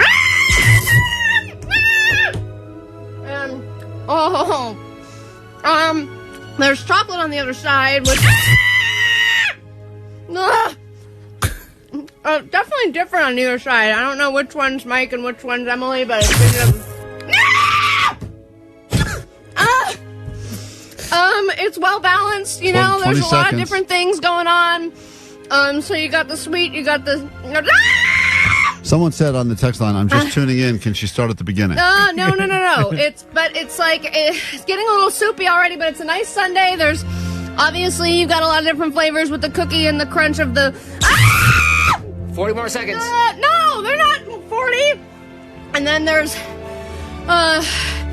I mean, it's just chocolate. It's chocolate and it... Oh, she's down. And there she goes. She's hit the ground. And that has been an official high voltage food review. On the official score, 1 to 5 volts, Sally, how much do you get? What do you give it? In terms of how hard I was shocked or the quality of the food? No, the quality of the food now. Like if someone would, is it a good sundae? It's a good sundae, yeah. McConnell's does good ice cream, and it's good flavor combination. I think I would give it a 4 out of 5 volts. 4 out of 5 volts, an official score right there. Well, there you have it, Linkin Especially Park. the crunch. Oh, hold on. Let me find that for you. I got to find. Oh, I turned it off. Shoot. Come on! I turned off my remote. I'm going to take it off now. No. Hold on. Do it, Shocker! I got to get one more in quickly. No. Oh, hold on. No. I'm jacking it up. Oh, it moved over to the dog. Oh, hold on. There we go. I'm in training mode now. Oh, she's trying to take it. She's got her hand in her pants. I'm trying to shock her quick. Shock it! I got one more. Thank God. Ow, I think I'm leaving a mark on my... Oh, my God, look. Oh, Allie, what is that? Oh, is that from the prongs? Yes! Oh, my God. Show the YouTube. Allie's got 2, almost like she was branded on her thigh It's right a herpy. there. It's not a herpy. You can't get it there. Oh, it's just herpes. Yeah, the prong was on the other side. These are open sores. Okay. Well, apparently this is a very contagious high voltage food And I need review. to renew my Veltrex. Wow. That was incredible. Ow. God. All right, if you're looking for a job, Hurts worse on the thigh. you can join us for the KROQ Job Fair. We will kick off that in moments right here on KROQ.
And if you're looking for a job, perhaps you want to upgrade your job, you're tired of being unemployed or underemployed, or perhaps you are looking for someone and you already listen to the same radio show, maybe this is a sign that you could hire your next employee of the month just by listening to KROQ right now, or perhaps find your next job. People need money and a lot of side hustles, and sometimes side hustles turn into real full-time jobs, and that's why we started the KROQ Job Fair, an opportunity to put people together, listeners and other listeners, for what people want, what people need. And I think so far, Allie, if you're keeping track, we have helped less than 5 people get jobs. And that is something that we're pretty proud of. Hey, that's still pretty good. You know, they say that the jobs report was like at a record low, and especially those blue-collar jobs, those are the ones that are going away, or those are the ones that are getting replaced with AI, and everyone needs a job right now. But, layoffs are very, very frequent. You may not be on LinkedIn, or you may not, so maybe it's just word of mouth. That's how a lot of people find their next thing. And so we speak to quite a few people, and we've had luck in the past, so we decided what better time than right now to do that. If you'd like a job looking or looking to hire someone, we'd love to hear from you at 800-520-1067. Before we do that, though, a couple of people wanted to comment on your high voltage food review. And they said, I am now going to stop and get ice cream. It's the first time I've been convinced to buy the thing you tried. Allie did do a good job of selling it. Meanwhile, someone said, she reminds me of one of them pigs you would hear at the rodeo. Oh, like when they're like, word, word, word, like running around. Yeah, the pig squeals. And other people just saying Linkin Park would probably not approve of this, but I think they would, actually. They love screams. Hey, Vanessa, I know you're taking calls now, but Allie left the Sunday. Vanessa's only words of encouragement were, please don't finish it, Allie. I want it. Yeah. I want to try it. Yeah, have it. It's here. Do you want to put on the shot collar, or you just want to eat it regular?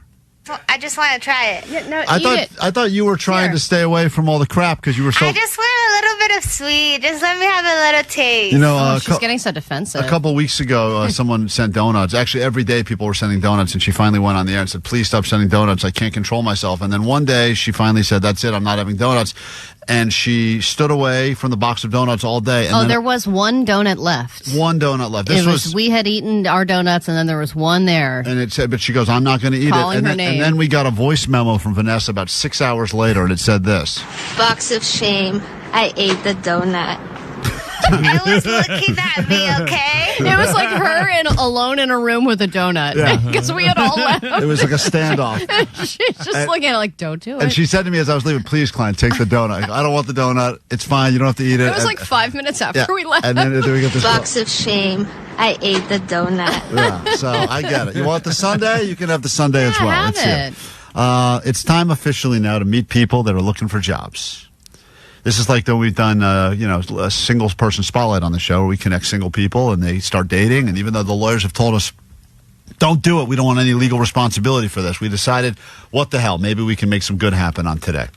So let me say hi to Oliver, first out of the gate. Good morning, Oliver. Are you looking to hire or are you looking for a job? I'm looking for a job. You're looking for a job. What do you do? I'm a photographer and part-time graphic designer sometimes. Oh, okay. Don't you feel that being a photographer / graphic designer is sadly being so quickly replaced by anyone with an iPhone / anyone with ChatGPT? Yeah. Yeah, but way to make him feel better, Klein. Well, no, I'm just saying. No. Let's see the first person looking for a job. All right. No. Well, your job's probably going away. Wouldn't you agree? Allie, my point is that he needs to now sell why he's better than anyone who just assumes, I can take this. Right? I am interested in what you would say in response to that. What is your expertise in photography? Wedding stuff? Weddings, events, sports photos, action photos, just about everything. Do you do those funny nature photos? Yeah. Cool. Oh, you do the things where you put like the outfits on the animals? Yep. Oh, I love it. All right. It's very important. Or when they like catch a bird that's looking a weird way and then it looks like a celebrity. So if someone is looking to hire a photographer right now, maybe they have an upcoming event, wedding, whatever, what are your rates? You go by the hour? Does it depend on the package? I just go by the hour and package and just kind of try to work with the person and their budget, you know? Now, you've got theoretically a good season coming up. I mean, the holidays, everyone's got their Christmas cards and stuff like that. Now's the time. Yeah, so now would be the time to book this guy. I mean, do you get a little bit of a rush at that point? I do, mostly because people end up doing it last minute. Yep. But not Omar. He's already gotten his cards taken, printed, sealed, etc. He's ready. Everyone else waiting around till after the fact. Can you do a set of holiday photos for Klein Alley Show? Yeah, I can do that. And could you Photoshop our faces to make them look less like us? Yeah, I'll see what I can do. All right. You do that for free. Yeah, because no, that's not going to help the guy get a job. Let's find out someone who's looking for someone who's looking to hire now. Yeah, but Klein, he can add us to his portfolio. Jeremiah, you're on KROQ. You're looking for a job, or you're looking to hire someone? Nally, good morning. I am currently looking to hire somebody. Here we go. He's got a real job right now. What is it? So, I'm in a band called Postcards for Sympathy, and we're currently looking for any stagehands, photographers, videographers, graphic designers. Hold on. Wait, get that back. Hold on. Did you not hear the guy we just had on? He is a graphic designer / photographer. Let me call him back. That's the closest I'm going to get to the Powerball. That's like hitting the lotto. Yeah, it's hitting the lotto. So hold on one second. Yeah. What are you looking to pay this person, or is this like they get free merch or something? No, it's we got to talk about it. We got to talk about it. But there is a salary involved. There is payment involved. Yes, of course. Hold on. All right, now this is great. Now we've just maybe connected a band and a photographer. Yeah, and he could be a stagehand, so he can be that guy with the black shirt and the ponytail. Hold on. Moving Jeremiah those carts around. And Oliver's on line 6. Hey, Jeremiah, say hi to Oliver. We think we found a job connection here. What's up? Hey, what's up, Oliver? How's it going? Good morning. Good morning, What? What kind of ponytail do you have? I'm letting the job Do you interview have a run its ponytail? course. It's going great. Okay, so first of all, Oliver, it's great. It's going great so far. We played, we had 2 residencies actually at Troubadour this past year, April and August, and we are currently looking to hire somebody of your talents coming into the end of the year, because we have a lot more shows coming in, especially going into New Year. We have a new EP coming out. We need a lot of people on board on this project, and we would love to see what you can do for us. No, I'm down for the opportunity. Send me the info, and I'll be there on time. Hold on. We'll connect, we'll connect you guys all off right. the air. Cool. Problem solved. Next. Meanwhile, Andrew wants that same job. Andrew, you're calling for the stagehand job? Oh, stagehand? I thought it was jazz hands. Oh, no, it's not jazz hands. I'm so sorry. I know. You're overqualified. He's just looking...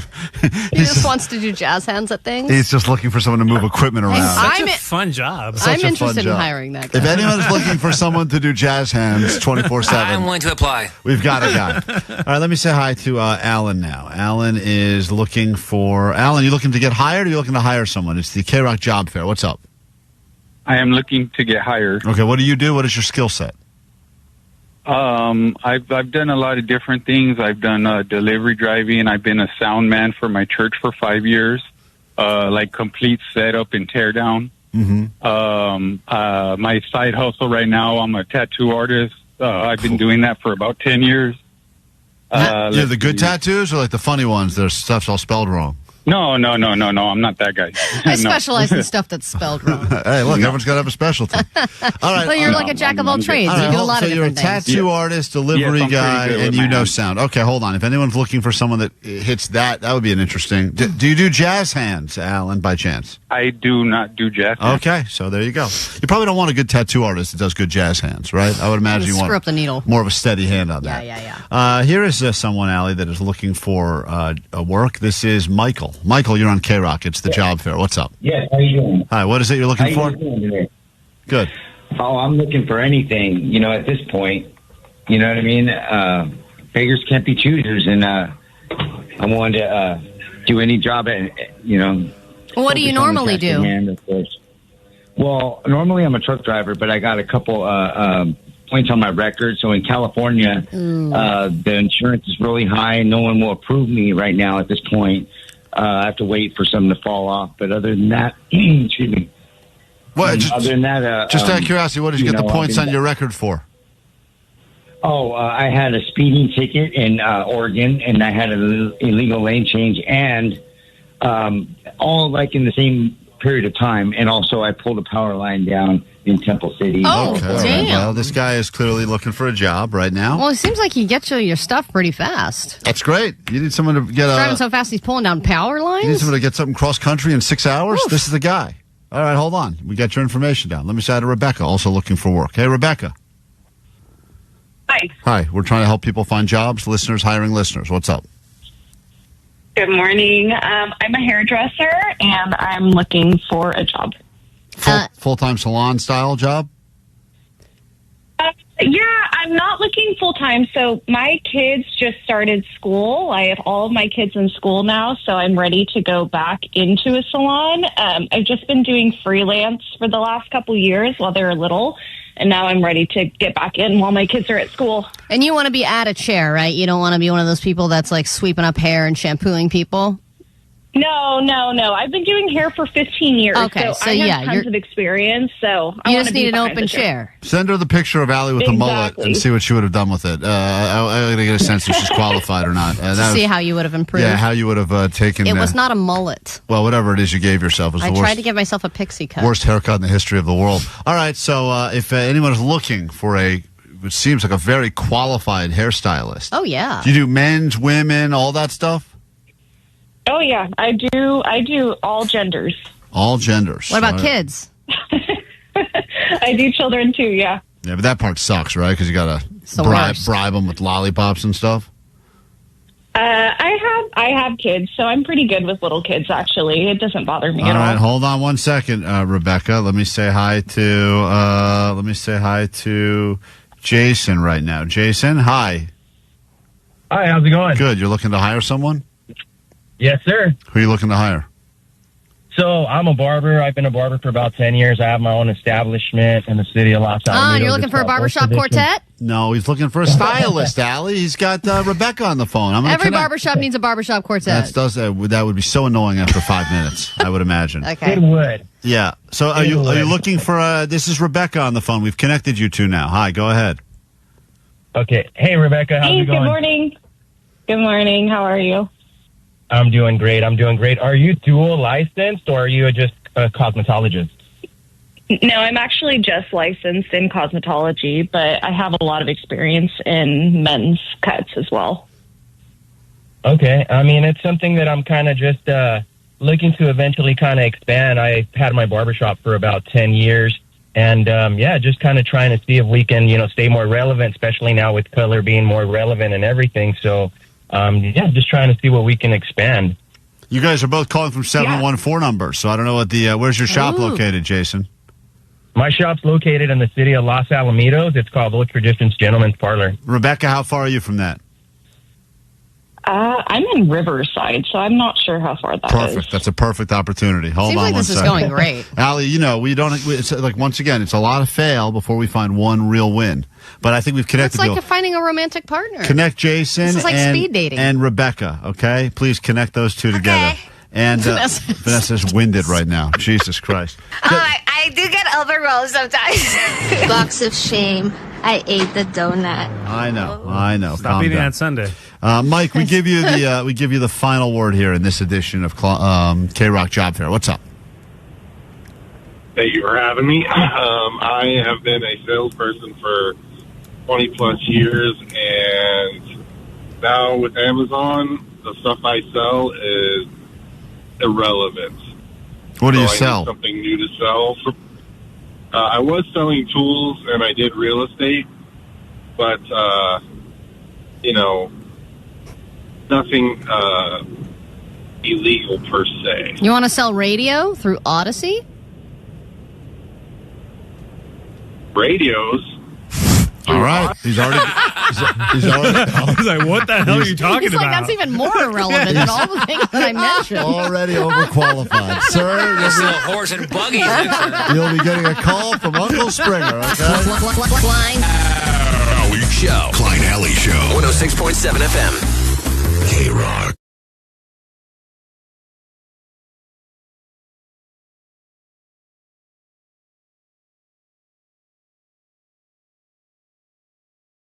Allie decided that she was going to step up and do something because we peer pressured her into doing it, really, and also because she believes that the people of Southern California are being fleeced, bamboozled, and scammed by gas stations all over that have been attempting to fool you into paying for air even though it is free. And I know that this has led to a lot of controversy as to people that say, well, it's not free unless you buy gas, It doesn't matter. The point is that they're putting signs on the air pumps that say it is a certain amount of dollars for a certain amount of time. And the truth of the matter is that since the year 2000, air in California is free, and they should not be advertising it as anything other than free. And I do feel a new sense of purpose after my appearance in the city council last night. It was embarrassing, yes. It was nerve-wracking, and I was very nervous with those little microphones all in front of me. But I got it done, and now that I'm looking at this, I think I did go over my 3 minutes. Yeah, I have not heard any of this. I've wanted to go in, and a lot of people have been tagging us because anyone could watch. Apparently, you could watch it live on YouTube as it was happening. People were watching live and commenting. This is, I think, the most commented on video from the Agora Hills City Council. Wow. And by the way, it was a hard record to break. The record was 3, and this one had, I think, about 6. But still, there were some net bangers that found out what Ali was doing. They got in the chat. They were infiltrating it as well. Yeah, and I walked in literally as it was starting. I couldn't get there early, and I walked in. Thank God I knew exactly where the place was. I filled out my speaker card, and they did not read the name that I put on there. Oh, what did you put on there? Poogers? I put Poogers, yeah. Really? And they didn't say Poogers. No. I said Allison Poogers Johnson. Oh, yeah. I have a feeling they're not a big fan of jokes at the city council. But I was like, maybe if I can mask it between my regular name, they'll think it's like some artsy, cool middle name. And so I handed it to them. There were only 2 speakers that were scheduled to speak, me and one other guy. And the other guy was very passionate about a way to combat future wildfires in the city by making everyone trim their hedges. Yeah, he thought that everyone's hedges were too high. Yeah, I think this is some of that guy. It is something real that can reduce the risks we face today, and it's in your authority to make a policy decision to do so now. Thank you. So that guy is speaking eloquently about a topic that actually matters, that's affected us all, the wildfires. And then, of course, Allie gets called up. And she has a much less important topic to discuss, but it matters to her because she's cheap and she doesn't like people getting fleeced for $1 to buy air. So our next speaker is Allison Johnson. Boo. Boogers. Did anyone? We should have filled the crowd with fans. Well, it's funny because about a half an hour before this, when the thing actually started, they spent 25 minutes talking about this karate studio that's been around in the city for the last 30 years. And there were speakers that spoke about that place. The people came up in their karate gear. They spoke. They took pictures. And then once all that was over, they all left. So there was like 2 people left in the city council meeting when I actually, because they were there for their moment, the karate studio, and then they all left. I think there was a Girl Scout there as well. She left. Oh, man. So it was me and this one other speaker, and then maybe 2 other people. You know, when you're done with your speech, all you want to do is head to the door, but then you gotta it's like that moment. It's like when you go to a comedy club and the comedian you see already went, you're like, I gotta get out of here now. I don't want to sit around. Allie was like, I was the person that you're like, when will this end? Our next speaker is Allison Johnson. Shut up! Hey! Here we go. Hello, council. Whoa. Jeez. Now, Very loud. Everyone else was not loud. I think I was speaking a little too loud. Did you walk right into the podium? What happened here? Did Swallow that mic? Yes. Hello, council. By the way, Allie, there's video of this. You got to see it. You look nervous. I am nervous because You have a big podium of people with those tiny microphones, and they're all very serious. Yeah, but and you're they're not talking on trial. You're not it's not like you're on trial. I for know, but they're judging with their faces. That you believe in. Yeah, you're fighting for your own cause. I know, be but confident as up I there. was walking up, I was like, "What I have written is ridiculous." We'll be the judge of that. Yeah. There we go. Hello, council. Thank you so much for letting me speak tonight about an issue that I have noticed and wanted to raise to people's attention. You wrote that like that? No, I didn't start that way. What happened? You went off script? Yeah, I got too nervous at the beginning. Yeah, you went into a weird I ramble. was going to start by asking them all to close their eyes and take a deep breath. What happened there? I got too nervous. I just thought raise to people's attention. As I take a deep breath now, I'm thankful that breath is free. Oh, boy. You went like real dramatic with it, huh? If you're just joining us, Allie is addressing city council to try to make a change that will affect us all if you've ever been screwed. And I don't know. We've been talking about this for a few days now. I don't know if there's one person that's actually paid for air. I think people have seen... No. There are a lot of people who have paid for I've air. paid for air, dude. Are you kidding? Oh, you did? Oh, I didn't realize you fell for the scam. Yes, of course. Yeah, you see, I didn't know it was a scam. There's it says put in 50 cents or whatever. You put in the 50 cents. The council member I talked to after I spoke went up to me as well. All right, here we go. And I think to myself, what would it be like if it wasn't free? Maybe every minute of breathing would be 50 cents, or even worse, $1. Oh, God. You're really taking everyone on a path here. You know, you could have used ChatGPT to give you something good. This is OG. This is all Allie, baby. This is Poogers. You went freehand. Also, you said there's people in this room. It doesn't sound like there's anyone in this room. No, it doesn't. Even though there's a lot of people, there's not a lot of people. Yeah, it's like... And life-saving oxygen is all around us, and it fills this very room. But some people feel it should come at a price, and I'm talking about gas station owners and their infamous... Owners. Oh, boy. I had a few flubs there. Owners. Feel it should come at a price, and I'm talking about gas station owners and their infamous air pump scams. How often have you paid to fill your tire not knowing that you did not have to pay? Never, you cheap bitch. No. Wait, why is everyone... Don't yell at Allie. By the way, one of the rules of public speaking is you have to kind of like make eye contact with the people you're trying to communicate your message to. Too scared. And you are just staring down at the paper. No, you don't look up at all, huh? No. I haven't seen the video. I did see like a clip. I saw the picture that everyone's been photoshopping on our Instagram. I was way too nervous to even look them in the eye because I just felt so stupid. Did you do Did you go get your hair done for this? It looks like you did your hair for this. Well, I had. She got a blowout. You didn't wear I didn't. She went to the gas station and she got the free air and blew out her hair. I'll show that. No, there's a little water in that air, Omar. That wouldn't work. So, I mean, the fact that Allie... I wanted to look professional. Yeah, you look good. I don't know. Here you wear that giant baseball hat, but over there, you did the whole thing. So you should have worn that giant hat in there, supporting Iran. Here we go. How often have you paid to fill your tire not knowing that you did not have to pay? Most people don't realize this, but California law requires every service station in this state to provide during operating hours water, compressed air, and a gauge for measuring air pressure to the public for use in servicing any passenger or commercial vehicle. So you decided to not go funny. You went factual. I have to go factual and then eventually get funny. I get funny. I think that last person left that was sitting there. The Girl Scout left. Yeah. Oh, so you hear someone. You walked to council. Shut up. Start leaving. Here's air. The whole room full of air now. Congratulations. You got it. And despite this being a law since the year 2000, I see every gas station in the city and beyond advertising with stickers. Air, $1.50 for 4 minutes. Air, $2.50 for 5 minutes. Not only is 5 minutes a ridiculously long amount of time for air, they asked us to pay through traditional coin slots, and I've seen gas stations that I frequent even add card readers in the last 6 months to their air machines, waiting for people like us to pay unknowingly. Have to be up by now, right?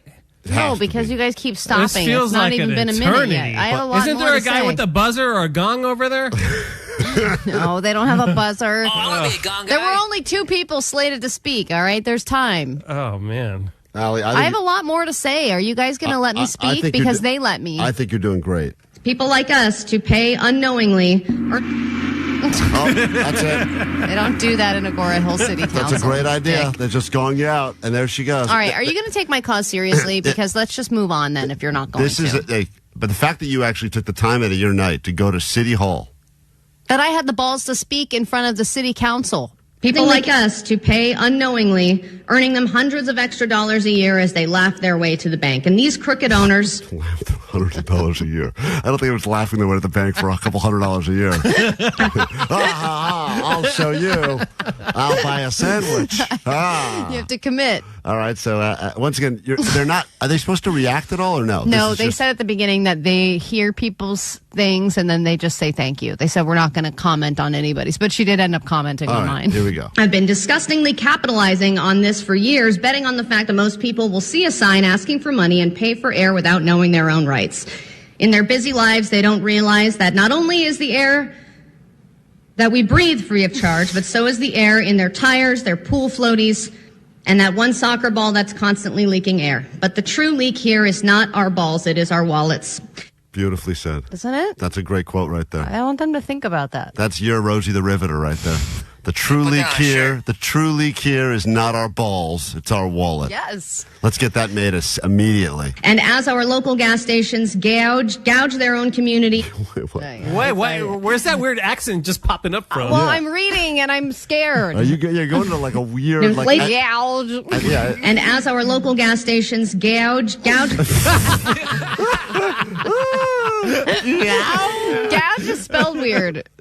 I was looking on the paper and I was like, and as our local gas stations gouge their own community by taking funds that are not legally theirs, profiting through misinformation and unclear messaging, it inflates the price of gas as well, while we inflate our tires and take some more. And what they are really inflating is their egos and their wallets. Well, this has become very, Allie, I think of like any of the great speeches that have been delivered through movies over the years. I mean, you almost you should have brought like your own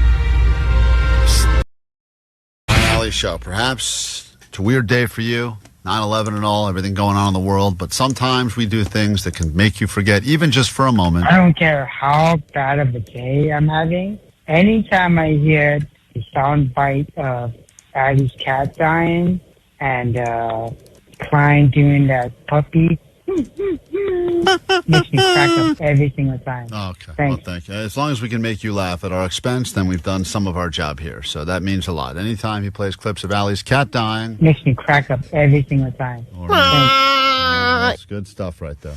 That's all, Omar, the audio sniper. All right, let's get to your news. Then a brand new hour can begin. I have yet to hear back-to-back Linkin Park songs, because technically Allie's shrieking while eating a Linkin Park sundae doesn't count as a Linkin Park song. But darn. We'll get to it, I'm sure, soon enough, and then we get you into that sold-out show, plus definitely tickets for you to see Social D and Morrissey coming up this hour.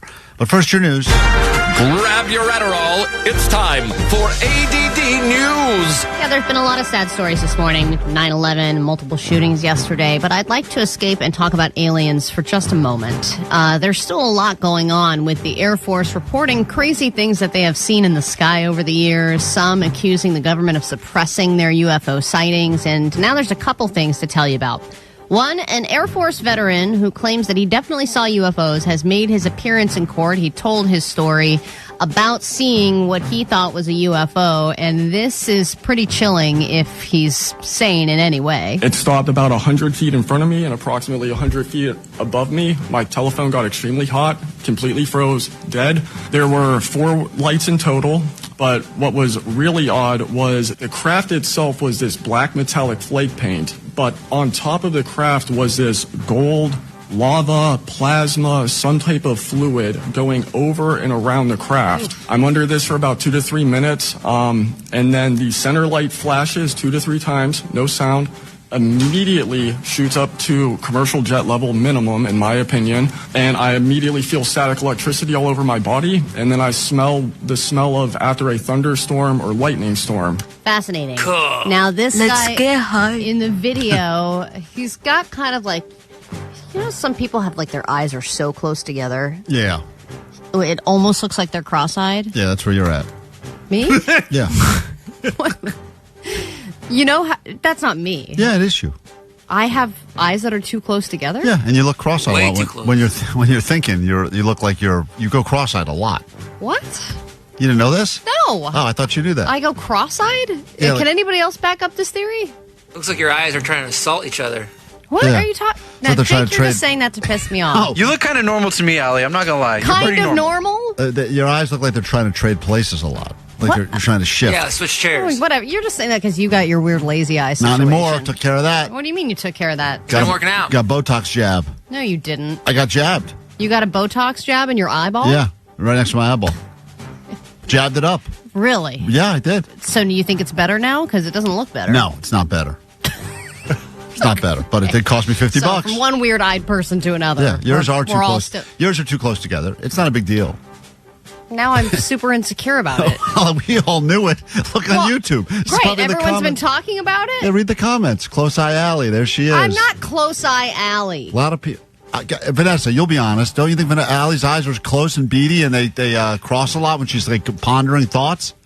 Cross? No. Yeah, you know when you do that thing where you're thinking and you're picking your nose, but you don't know you're picking your nose? No, I don't know about that either. Oh, well, you do that too. But your eyes start to All right. kind of cross. Well, anyway, what's your point? All right, well, I was going to make fun of this guy's eyes, but I'm going to move on now. All right, then also there was a doomsday radio station in Russia they've been broadcasting signals on and off since the 70s. This just sent out a new message, and there's a lot of theories as to why this station exists in the first place and what it does. One of the theories is that it's the Russians trying to search for contact with UFOs, but put out a signal, and this is creepy. And now, a moment with Allie. We're entering summer hours pretty soon, but of course we got to give away more OC Fair tickets. Thank you so much. I'm barely getting through it, you guys. That was a moment with Allie. That radio in Russia sounds terrible. That's what it is. Doomsday radio. So there's just some kind of weird static here, but then it does start saying some. Женя, Татьяна, Иван. Николай, Женя, Татьяна, Иван. 38 965. Ольга, Татьяна, Елена, Леонид, мягкий знак. So they're sharing some kind of call letters. They also transmitted the word hotel and several numbers. 38, 37, 58, which are got to be our next lottery numbers, guys. Gotta be, right? The only thing is there are a couple weird numbers. There's 965, which wouldn't work. Can't play that 78 and 88. But what's the significance of this is these Russian numbers? doomsday radio, and this is what's happening over the air frequencies? Yeah, because it only there's only a signal transmitted every once in a while. 78, 58, 88, 37. Николай, Женя, Татьяна, Иван. Николай, Женя, Татьяна, By the way, that signal sounds stronger than KROQ does when I hit Laurel Canyon. Oh, totally. It's like a much better signal. We should find out who their engineers are and hire them. I know. Have you ever listened to KROQ in a parking garage? No, you haven't. No one has. It's impossible. 38 965. Ольга, Татьяна, Елена, Леонид, мягкий знак. That's crazy because in a bunch of those movies, like I think like I Am Legend, a lot of those old school world end movies, that's what the radio signal is what people need to figure out where to meet. Yeah. We're important. We're finally going to be important again. We're important in movies. Don't forget it. All right, no one's a bigger supporter of the 4-day work week than you, Klein. There have been a couple of updates. One, NBC Universal joined the ranks of the companies that are demanding that their workers come back into the office. They are now requiring all of their employees to come into the office at least 4 days a week. 4-day week, baby. 4-day work week starting at the beginning of 2026. And they even offered a severance package if you don't want to do that. So if you don't want to do that and you want to leave the company, they're going to give you 8 weeks full pay. And if you really want to work less, Klein, you should move to Germany because Germany now ranks dead last in hours worked annually, and they are just now getting to work, a lot of them, from their summer break. They just put a sign up in the window saying back in September. Oh, that's wild. Back in September. Back in September. We're in September. I know, and they're just now getting back. Oh, they're just getting back. I thought they were taking the entire year off. No, they take most of the summer off, but in general, even when they're back at work, they don't really work that much. That's a beautiful thing. We get into a brand new hour of the show right now. I believe this will be the greatest hour of your life. Let's prove it to you over the next 60 minutes together on KROQ. Klein Alley Show. 106.7 KROQ FM in HD Pasadena, Los Angeles, Orange County. This is the world famous KROQ. Good morning. Thursday, KROQ, Klein Alley Show. Enough about us. We will have your Linkin Park tickets to get to for sure. I don't know when you'll hear back-to-back songs, but when they happen, be calling. Be sure to call us. I just saw on the phone. Be calling. I just saw who's on the phone right now. now. I was surprised, Al. I didn't know we were going to hear from one of these guys this morning. Which Bud Light bro is this? Good morning. What's up, Klein Alley? It's Bud Light bro Chris right here. Oh, Chris, you're not the one that we're getting laid, right? No. He's a lady killer. Hey, Chris. Yeah. Are you excited? Yeah, you slay. That's right. You're a swordsman. I forgot about that. But your brother, who's almost 30, is a virgin still. And has he told you at all that he's excited that we're going to help him lose his virginity? Yeah. Have you given him any tips? Have I given him any tips? I just told him to, pound 8-10 beers and just go to Pound Town, baby. That's terrible advice. That's great. That's great advice. That's why I like it. That's why this guy's a swordsman, Allie. It's pounding beers and pounding. Now, do you ever give him crap for being a virgin, or you guys just kind of stay off the subject? No. Are you drinking right now? Yes, I am. Oh. Okay. Sorry about that. Yes, sir. What kind of question is that is an Klein? affirmative. Sorry, stupid question. I take it back. Yeah. So you make fun of him for it or not really? Nah. It's his style. It's he never got around to it, and he just said, whatever it is, what it is. Yeah. Do you think that he's nervous, though? Because now that he's talking back and forth with this truck driver V and potentially going to lose his virginity this weekend, I mean, I'm sure there's a moment that you've thought about many times. Now it's finally happening. Do you think he's going to puss out or that he's too scared or nervous about this happening? I wouldn't say nervous. Just I don't think he likes being pressured.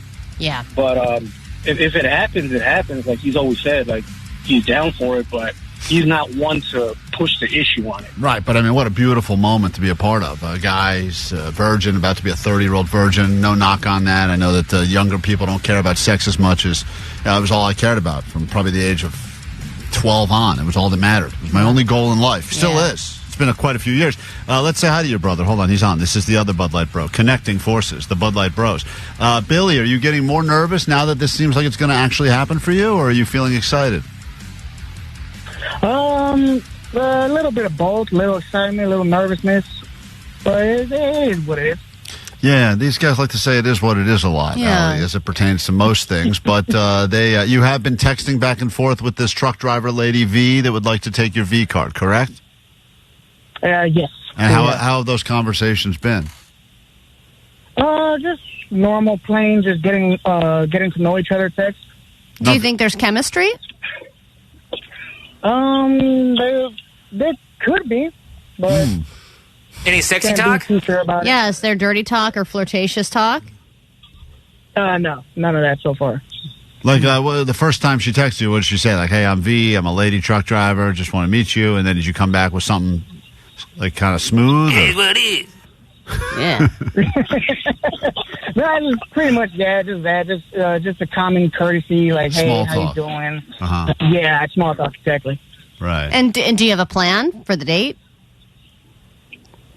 Actually, I don't know when it'll happen because we were trying to plan something on Saturday, but with our schedules, we may have to work Saturdays. With your schedule? I'm actually Do you really understand gonna what's work going on here? Rearrange your schedule, man.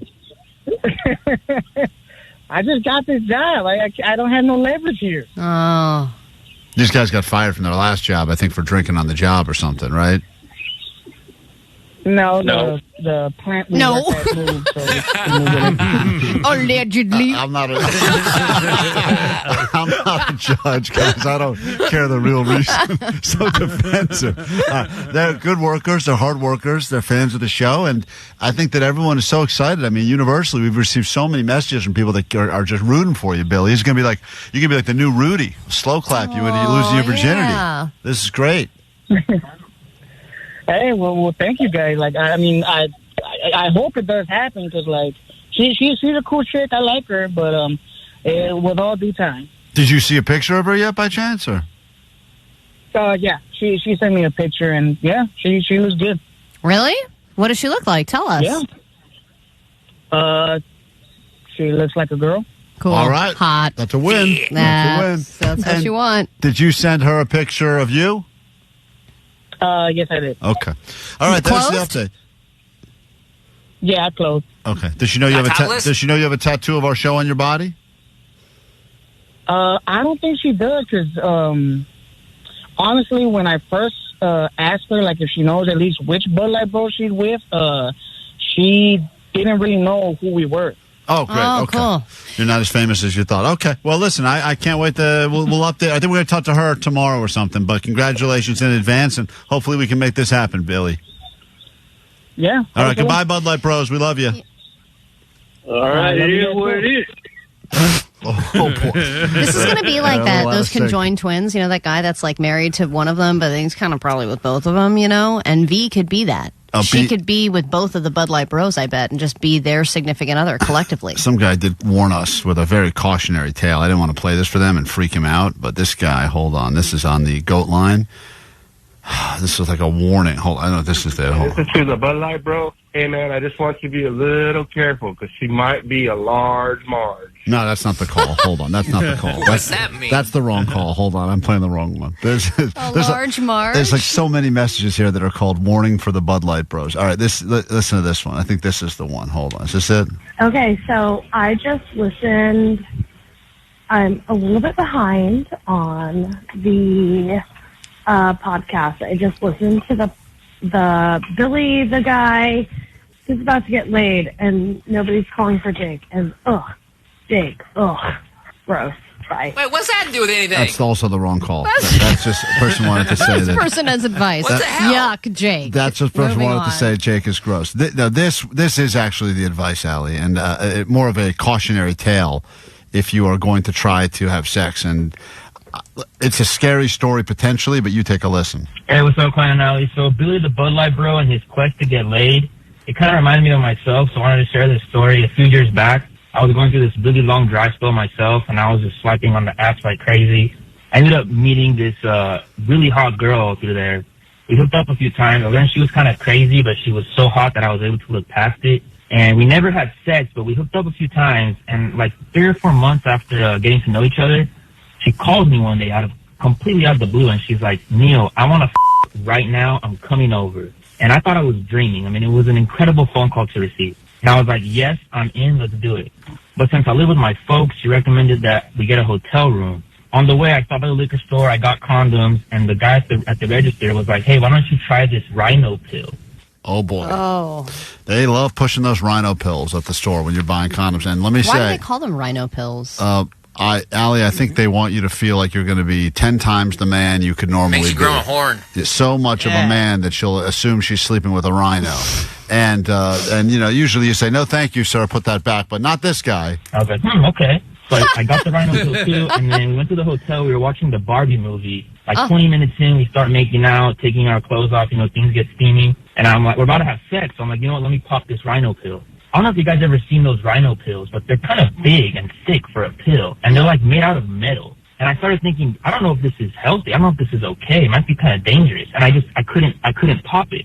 And because I couldn't take it, I felt like such a little bitch that I actually like lost my erection. And I was like, what am I going to do? Like, I've been waiting for this moment, but now I'm like soft. Soft, he said, not a bad word. And so I was like, you know what? Let me go back to the bed where she's at. And it completely killed my erection. It completely turned me off. And we ended up watching the whole damn Barbie movie, and I got zero action. So I just hope that Billy the Bud Light Bro has more luck than me. All right, sweet business. All right, there's a cautionary tale about taking one of those rhino pills. They're hard to take down. Guy couldn't even swallow the rhino pill. It was so big, and it ruined everything. For rhinos. He got so distracted that he couldn't perform. Couldn't perform. So just, you know, don't let it get inside your head. It's going to be uncomfortable and weird, but it's a big moment. We're thrilled to be a part of it with you. Yeah, this is all very inspiring. We got to take a super quick break, process all of what we just heard. When we get back, I think that we have tickets in your almost immediate future. What's up, you guys? It's Mike Shinoda from Linkin Park. We are excited to see you. Let's you cut me open. Every time you hear a block of Linkin Park on KROQ, caller 2800-520-1067 scores tickets to see them at the Intuit Dome this Saturday. Keep it on KROQ to win.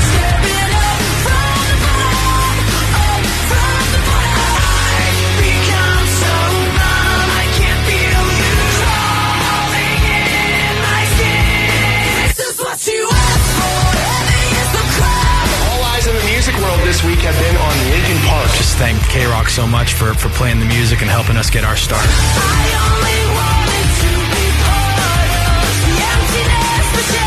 Hear a block of Linkin Park. Win your way into their hometown show at the Intuit Dome this Saturday. Courtesy of Live Nation. The world famous KROQ.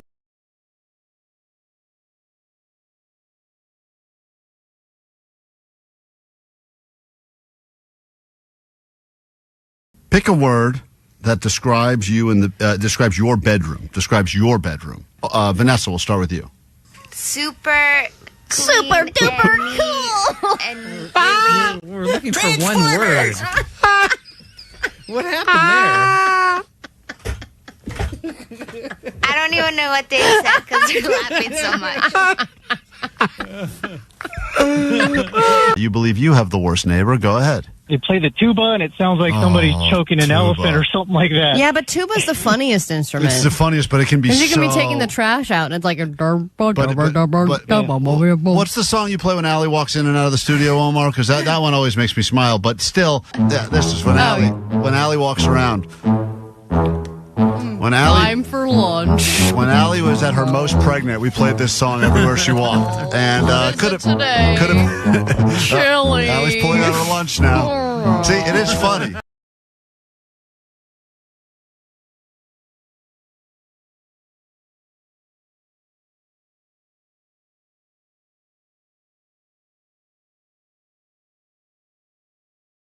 Hi, you're on K-Rock. Good morning. Who's this? Hey, guys, it is Jake, the useful nerd.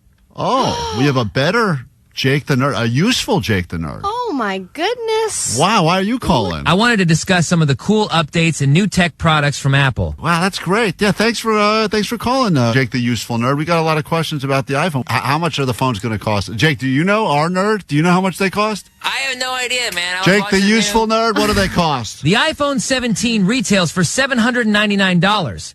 The iPhone Air is $999, and the iPhone 17 Pro is $1,099. That's so cool. Very clear. Thank you. Thanks for explaining that. I plan to buy all three because I don't waste my money on rocks or weird finger paintings of monsters. Cool. That's smart. That's what our. Why would you buy all three? That's a waste of money. Because he can. He saved the money. Hey, I like his investments and everything. He's getting 3 phones. Finger painting. Very useful stuff. Thank you, Jake. Thank you. It's not that funny. Thank you, Jake, the useful nerd. Klein Alley Show. Is there any world where you guys could, either of you get it so drunk that you guys will ever make out? Not even that. I think, I'm just trying to think of some of the... Yeah, I could. I think I could, Allie. I wouldn't... Thank you. That's very It would have to be a lot, but I could. I would have been given 1 week to live. I mean, you would have to... If I was, like, gone... From this world. If I was dead completely. If I was passed out and someone rolled me on top of you, I guess maybe I could see that happening. Thank you so much. But, you know what? Thanks.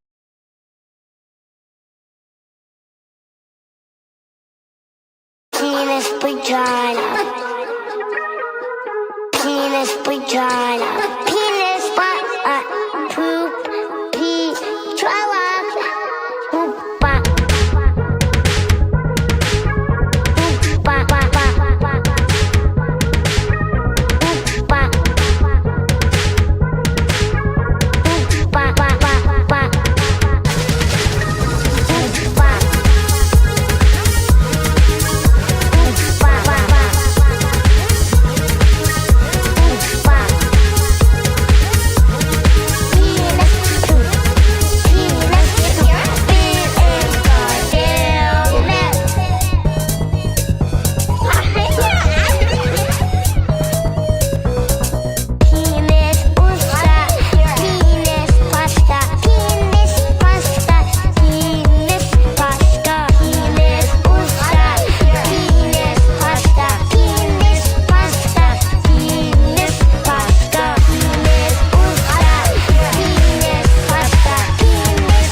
What do you think of Klein wearing some super tight pants right here in the 90-degree weather?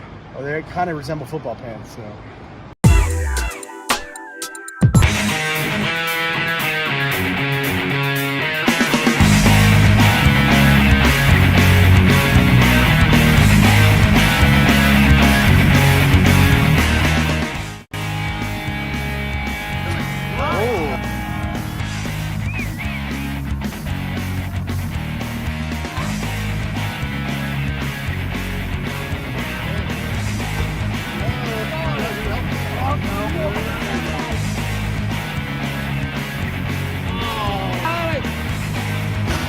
God damn, dude. Oh.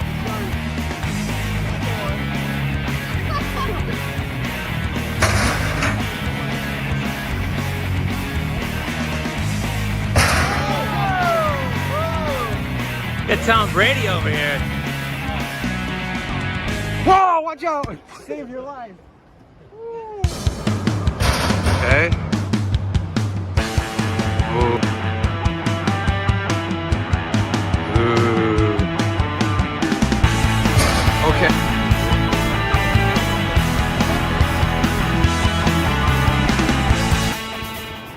Jake, what do you think about the competition today? I think I'm okay. Think you're okay? I think I'm doing all right. I was gonna talk more, but then Johnny lit us up on the QB.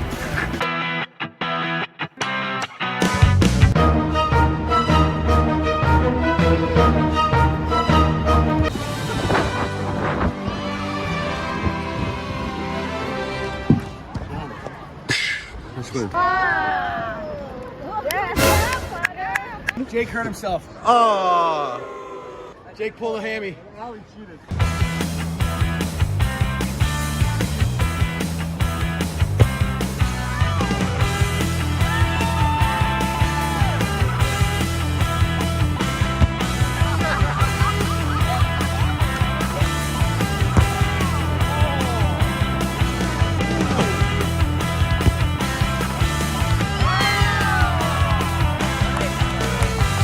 That was an L kick. I could have done that.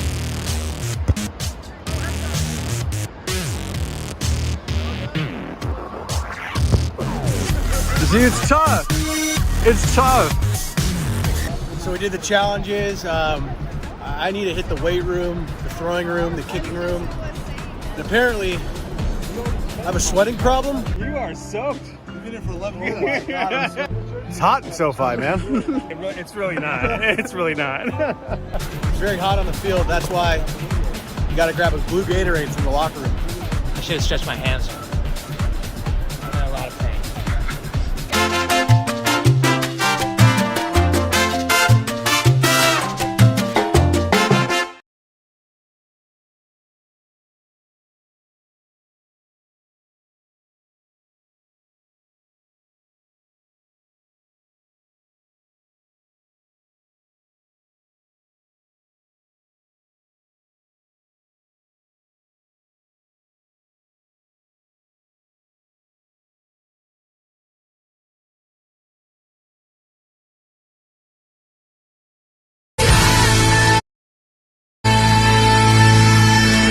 When were you born? Do you feel that you are a great representative of your generation? Do you think your generation is truly the best generation? Everyone in Gen X thinks they're the best, although boomers, I believe, call themselves the best, the world's greatest generation. Gen Z, I think, is all apathetic, whatever, but they're still like, we're better than you because you're old.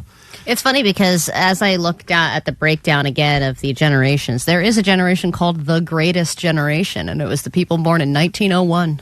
So if anyone wants to play from that generation. We're all dead now, but call us now. There's Generation Z. That's, of course, people born between 1997 and 2012. Then you've got the Millennials, 1981 to 1996. You've got Gen X, which is 1965 to 1980. And then the Boomers, 1946 to 1964. So, and then, of course, the weird Zennial bubble. We have questions from all generations. These span all generations just discussed, and we figured if you know the most about the most generations, then you get bragging rights for your generation, prove that you reign supreme, and you win tickets. In this particular case, we get you into a show with Morrissey and Social D. Generation Wars can officially begin.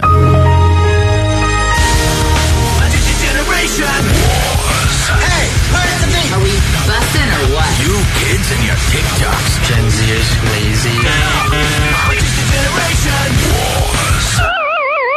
Let's meet our contestants in this exciting edition of Generation Wars. We start with someone that represents Generation X and claims that she is obsessed with all things Morrissey. Wow, that's a fitting prize for you then. This is Gloria. Gloria, when were you born? 1979. All right. So at the tail end of Gen X, you are representing all of Gen X, and you understand we'll be asking questions, and if you know the answer, you must yell out Gen X. If Allie calls on you, please answer the question as accurately as you can. We'll score it together. If you do better than all the other generations you'll be battling, you get bragging rights for all you Gen Xers, and you'll get some Morrissey tickets. You ready for this? Yep. All right, but standing in your way, representing Gen Z, claims they spend way too much time of their day doom scrolling. Gen Z loves a good doom scroll. Let's say hi to Michelle. Good morning, Michelle. Hi, good morning. You were born in what year? 1995. And in addition to doom scrolling, what are some of your other Gen Z hobbies? Man, That's so Gen Z. probably pickleball. I think pickleball. Pickleball? Like All right, really we'll good accept that in as town. well. We're getting the Gen Z stare through the phone. You sure are. She Yeah. is definitely rolling her eyes at me hard right now. And finally, we say hi to Jeremy, a millennial born in the year 1985. And morning. Good morning. What is the most millennial thing about you, Jeremy? I had said that I know the Skip It song. I don't know if that qualifies me. Skip it. Yes, Yeah. yes. That's a the great very song. best thing of all. There's a counter On on this this ball. ball. Yeah, that one. He knows the verses, too, not just the chorus. Incredible. That is the very best thing of all. All right. Well, that is impressive. Keep going. Here's what's going to happen now. think that's it. Questions will begin. It is super important that you yell out your generation if you know the answers, and then give them to us immediately. First one at the end who has the most points will win Generation Wars. Question number 1. What pizza place introduced a character named the Noid in its ads? Gen X. Okay. Gen X, go That ahead. would be Gloria. Domino. That is correct. That is correct. We will give you the point there. Boom. Mr. Beast started his channel with 4 of his childhood friends. Name one of Mr. Beast's childhood friends. Gen Z. Go ahead, Gen Z. Michelle. Is it Carl Jacobs? Yes, I will accept that one. Sure. All right. Let's move on. Isn't that great? What chain store sold CDs with a dancing, quote, no boundaries man? Gen X. Go ahead, Gen Okay. X. Tower Records? No, that is wrong. Anyone want to steal? Yep. Millennial. Yep. Capitol Records. That is also wrong. Ooh. I will give you the answer. It is Sam Goody. Oh, man. Sam Dancing Goody had a dancing, no boundaries man. Yeah, That I was don't remember that. a short-lived gimmick they had, and we move on to the next question. It's Generation Wars. What doll line became controversial for being, quote, too edgy compared to Barbie, released in the early 2000s? Gen X. Yes, Gen X. Gen X. Bratz. Bratz is the right answer with a Z, so you know they're edgy. Brats. I'm such a Bratz. brat. And then Allie, Brat made a comeback. What's the current score in this Generation Wars? All right, well, Gloria from Gen X, she's got 2 points. Michelle, the Gen Z's, got 1 point, and Millennials have 0. Moving on to your next question. What kids show features a blue dog who left paw prints? Gen Z. Gen X. Gen Go Z, ahead, you're Gen first. Z. Blues Clues. That is correct. Gen Z gets the point. Where would you find Snooki and the Situation? Millennial. Gen X. I heard Gen Z first. I did hear Gen Z Michelle. by a hair. Go ahead, Gen Z. Jersey Shore. That is job. correct. Allie, score update. Michelle, Gen Z's got 3. Gloria, the Gen Xer, has 2. Jeremy's still with nothing. What gaming craze included characters like Tomato Head and Default Skins? Gen Z. Gen Z with confidence? Fortnite. That is correct. Wow. Fortnite. Gen Z is making a move at it right now in Generation Wars on KROQ. Gen Z, Michelle's now got 4 points. What fast food item went viral with Popeye's shortage in 2019? A millennial. Yes, Millennial. Chicken sandwich. That is on the board. Finally, Millennial stepping up when it matters most. Chicken sandwich. He didn't say spicy chicken sandwich. But I will accept just chicken sandwich or spicy. We move on. Only a few questions left. What handheld gaming device did Nintendo release in the year 1989? Gen X. Millennial. Gen okay, X. Gen X, Gloria? Game Boy. That is correct. Loved a Game Boy. Allie, I feel like we have a tie brewing between Gen Z and Gen X right now. Well, Gloria, the Gen X, got 3, and Michelle's got 4. All right, there's Gen only Z. 3 questions left, and this Generation Wars will officially come to an end. So here we go. What family lived on 1313 Mockingbird Lane?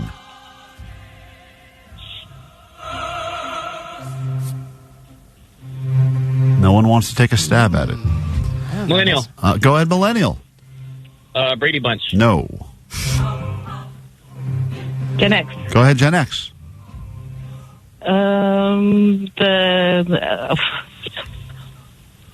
Osbournes. Cannot accept that either. No, that is not Millennial. Right. No, Millennial, you've already guessed. The Munsters. The Munsters. Oh, my God. Wow. Guys, there's 2 questions left now, and it really is looks like it still could be anyone's battle in this Generation Wars. It's not really Jeremy's battle anymore. Jeremy but has no else. chance, but we're still rooting for him anyway. Yeah. What app used an orange and white ghost logo? Oh, Gen Z. Gen Z? You sound less interested the further the game goes. Yellow and white? Yes, yellow and white, orange and white. What? Yes, Snapchat is the correct answer. Yeah. I think Yeah, that I'm is not colorblind. orange. Whatever. yellow. They did an orange one for Halloween one year.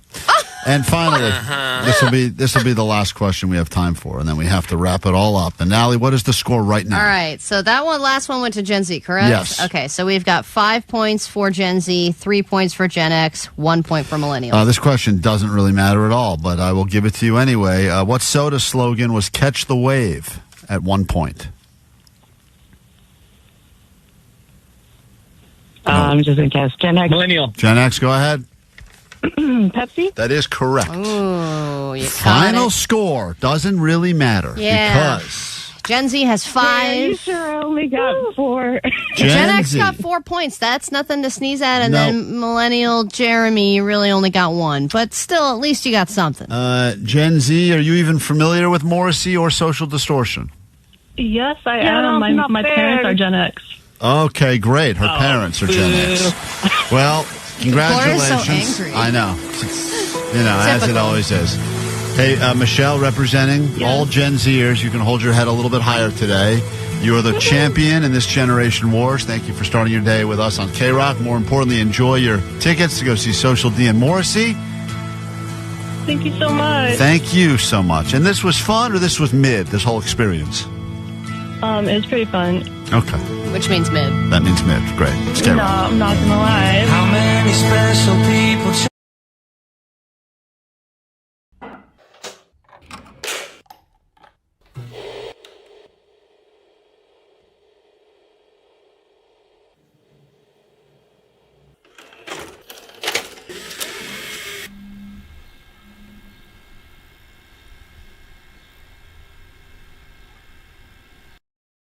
It's cartoon time. The following is best enjoyed on acid. Kevin Klein live. Yes, hi. I'm calling in reference to the casting I heard yesterday. The rude on Dawn. I think it was so rude yesterday. She was calling Dawn regarding red chili pepper hot tickets. I am so upset over this. I'm just about ready to scream. Why would they call her dumb like that so many times on the phone? That was not nice. And then I was just listening to your ad, but I guess that's your favorite word. It sounds like everything you come up with is dumb. Is that part of this radio station? I'm sorry, is this a complaint or a compliment? It's a complaint because I'm so upset. This poor girl's been trying and trying, and then, you got her hopes really up, and then all that other girl kept singing is Dawn is dumb. Are you talking about the hold music? No, I am talking about yesterday on the radio when you were talking to Dawn regarding some chili pepper tickets or something. Yeah, I know what you're talking about, but that's the hold music, and that's a service that provides us the hold music for when people go on hold. Yeah. So you understand that we don't pick that music. It was just coincidental that was her name and that the song said that she was dumb. Wow. I can transfer you if you don't mind. I can transfer you so you can make an official complaint if you'd like to.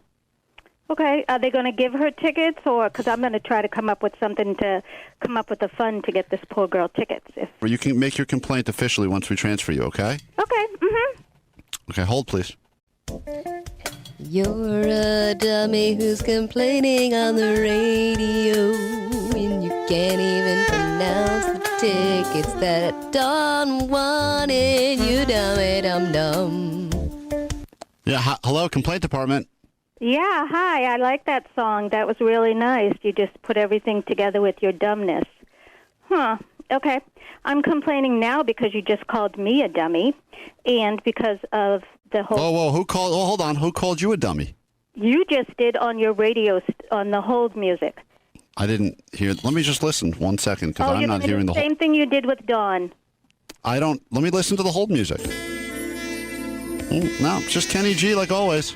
No, it's not. It was singing, you dummy. I'm not stupid. I'm a 60-year-old woman, and I can hear. Don't have...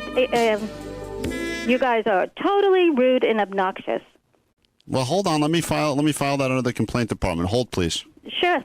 I didn't think it was possible to find someone so dumb calling us to complain, but we can tell you to F off, cause that's what we do. We do. You won't get any tickets.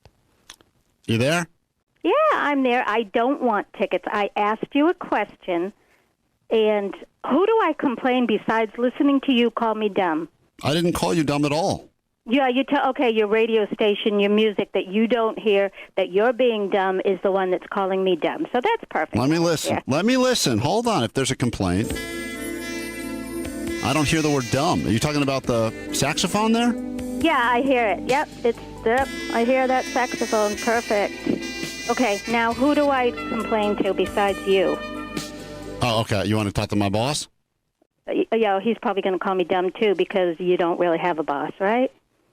Well, no, I have a boss. Hold on 1 second. I'll transfer you. You don't understand, do you, that we're even with you? And we're gonna call you dumb for a long time. You should hang up now. The boss is not picking up his line. I knew that, and I did record your message, so that's fine too.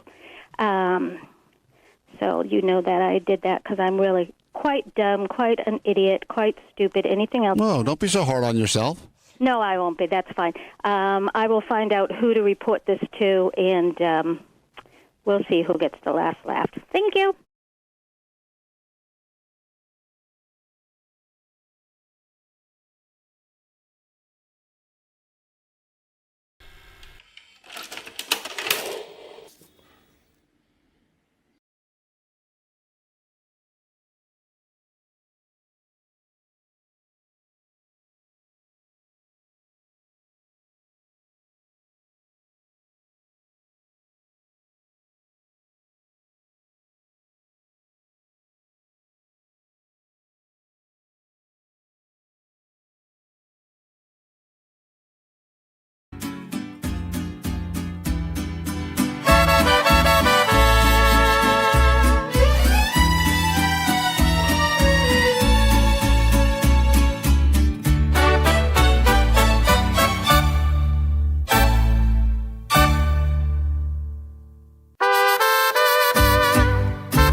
Show, some Oasis for you if you're still recovering from the actual show.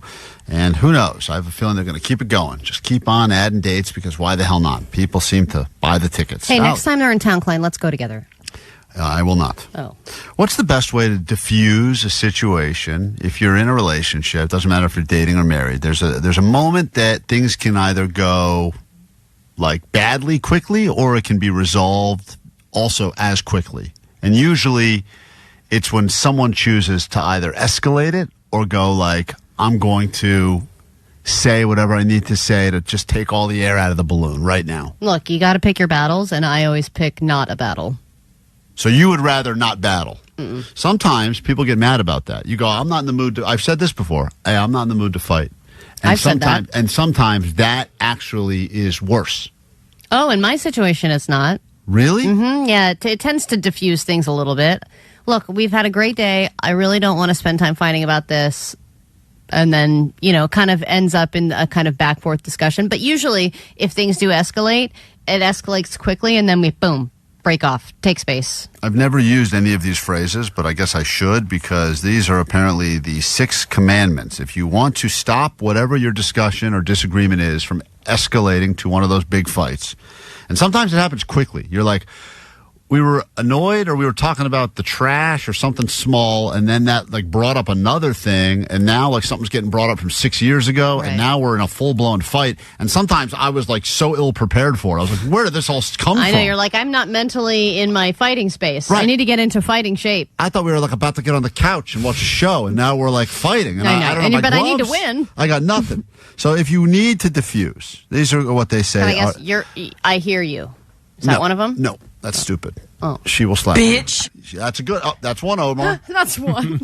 Yeah, that woman came after me again on that show. I don't even know what show that is. That woman who yelled bitch at us. But she's knocked up again. She's all emotional again. So I don't even can't fault her. Woman issues. Right, Vanessa? I don't even know if we have that audio, but Vanessa. Are you trying to start a fight? Vanessa just pointed out that show, that podcast, is still like mad. The SIP. They're still mad. They're still mad about me for some reason. I don't know why, but apparently this woman had like an emotional outburst. They randomly brought you up and said that you should be there with a backwards cap on and I think you're a misogynist. Yeah, you're a misogynist who just sits there with a backwards hat in the corner and judges people. Yeah, like Close Eye Alley. Yeah. I don't know where that clip is. I know we had it pulled somewhere, but the woman should have used these phrases. It could have diffused the situation. Try to find it, though, because that woman really hates me. Apparently, the first thing you should say if you are about to feud with someone and you'd like that to be resolved quickly is, before you even start anything that could be controversial, you're supposed to buffer it by saying, I'm going to tell you something that may be upsetting to hear. Now, I think that would... Nasty bitch. That would...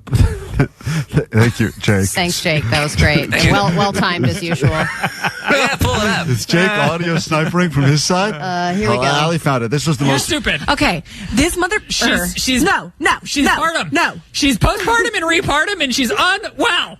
She's hormonal. Where's Kevin when I need him? Is his name Kevin? Who's Kevin? The radio show.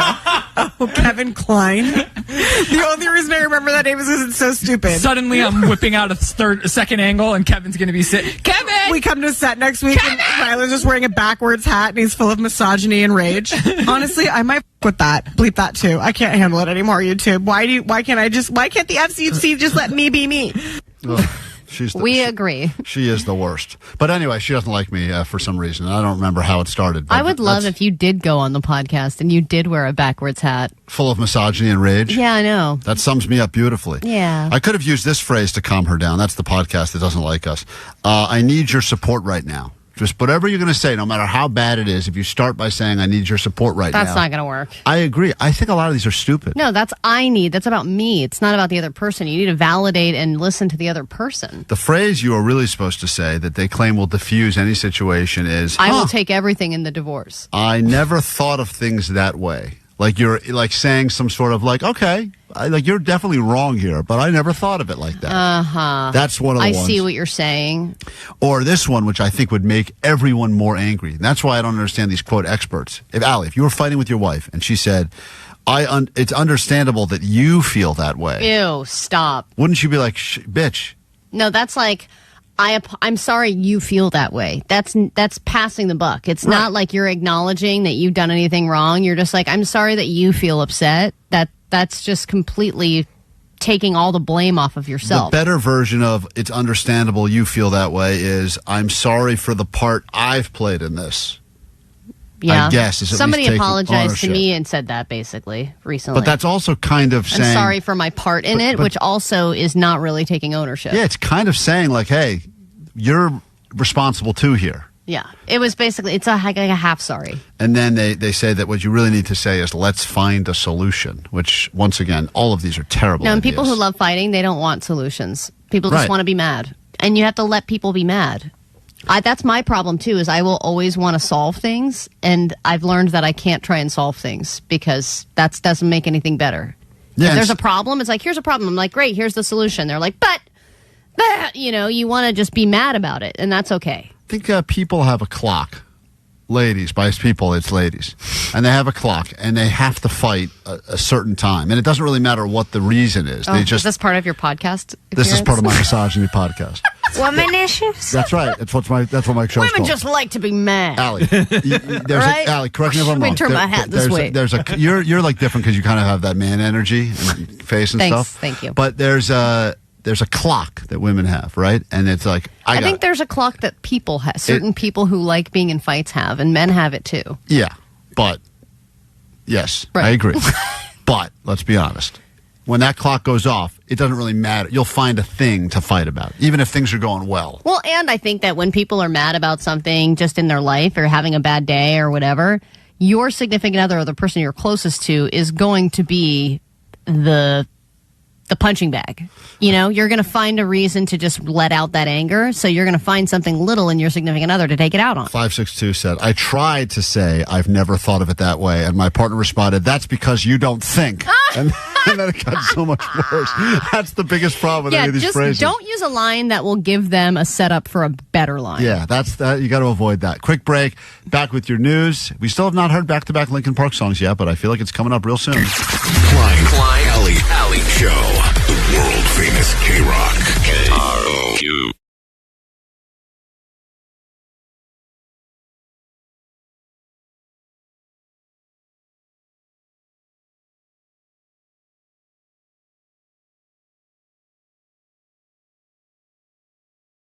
Or comment on each other's breasts.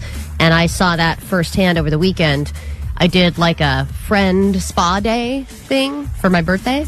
It's what everybody said they wanted.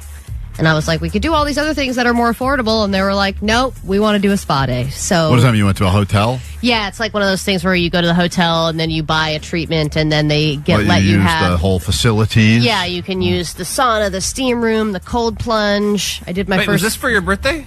Yes.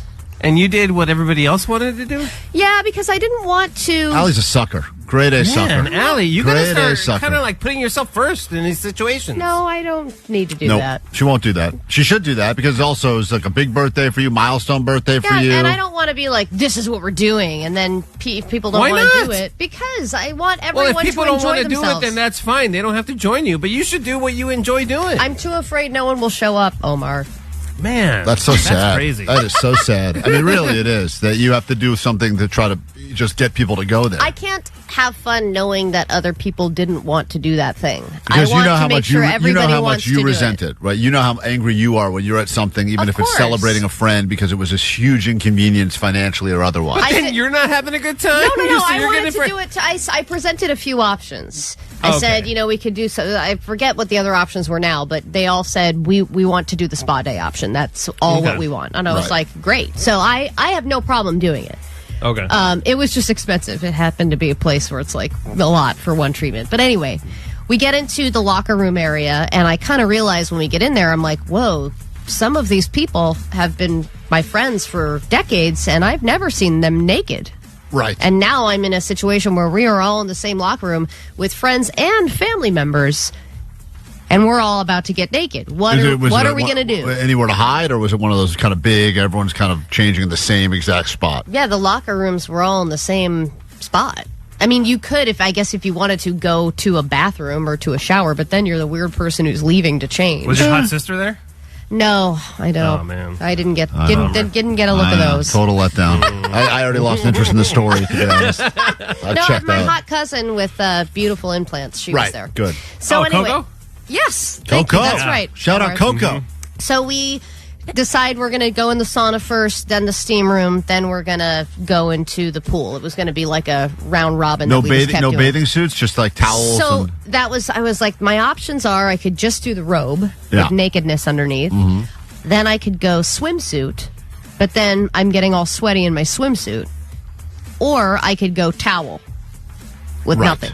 So everybody kind of made their own choices, and more people went full nude than I thought were going to. Huh. So we all get in the sauna, and some people were covered up with towels, and other people were out with the towels. Whoa.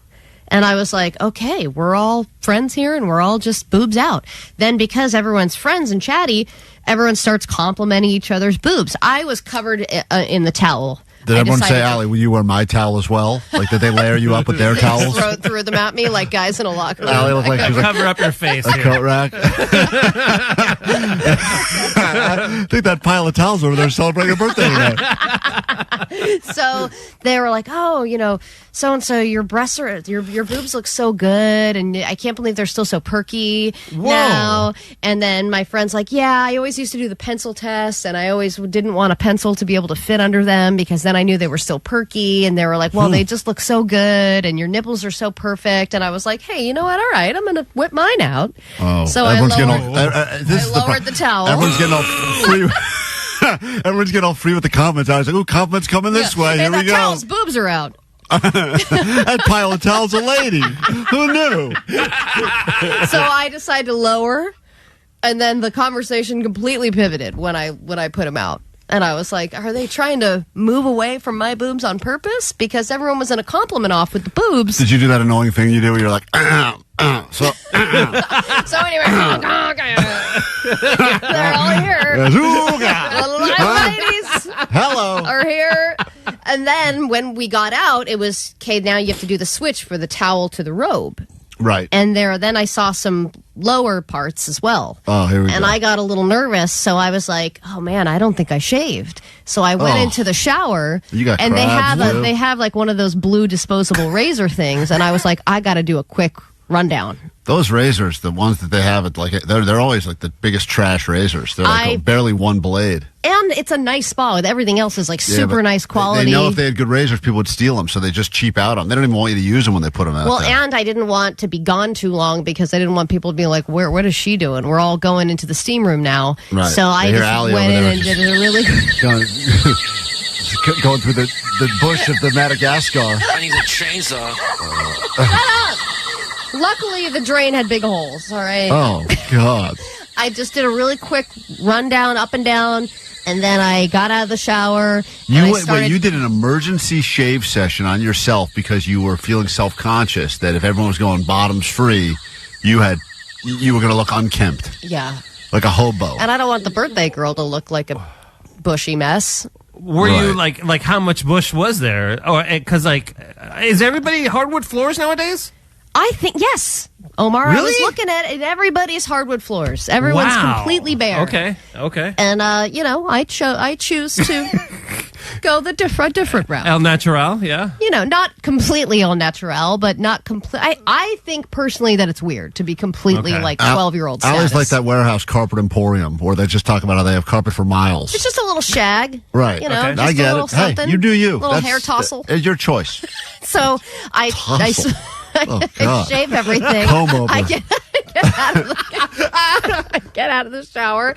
I towel off, and then I'm about to put my robe on, and I turn around, and I'm like, "Oh my God, this towel has blood all over it. That's disgusting." Oh my God, dude, you are. And then you're gonna throw up.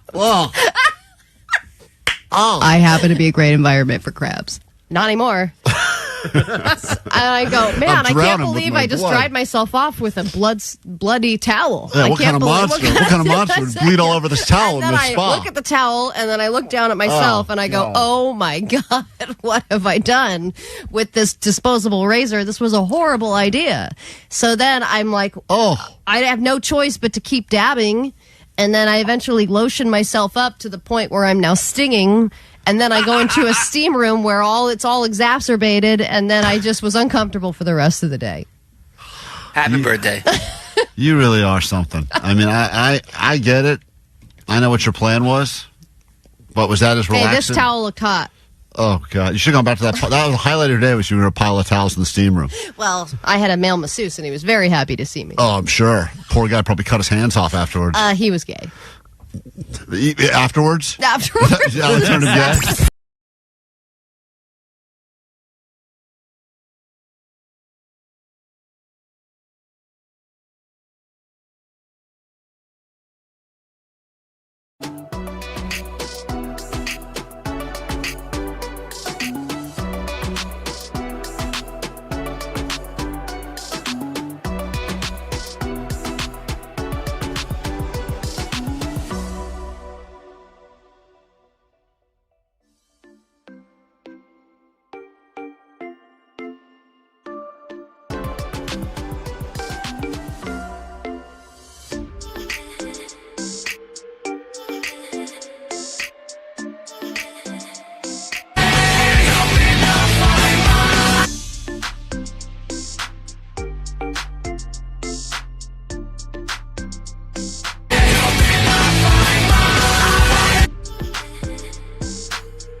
on the same program.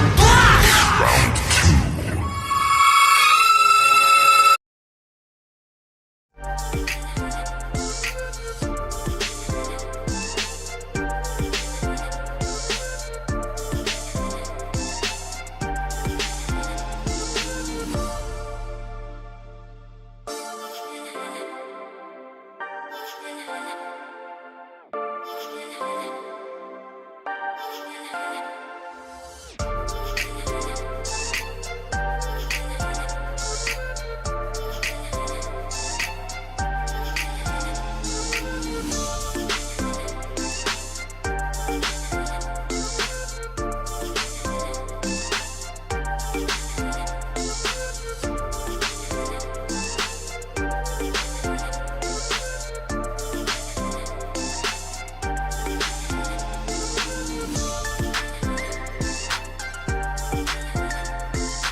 Klein Alley Show. 106.7 KROQ FM in HD Pasadena, Los Angeles, Orange County. This is the world famous KROQ. Good morning and welcome to your Thursday. It's a bonus hour. Some refer to these as summer hours, fall hours, back to school hours.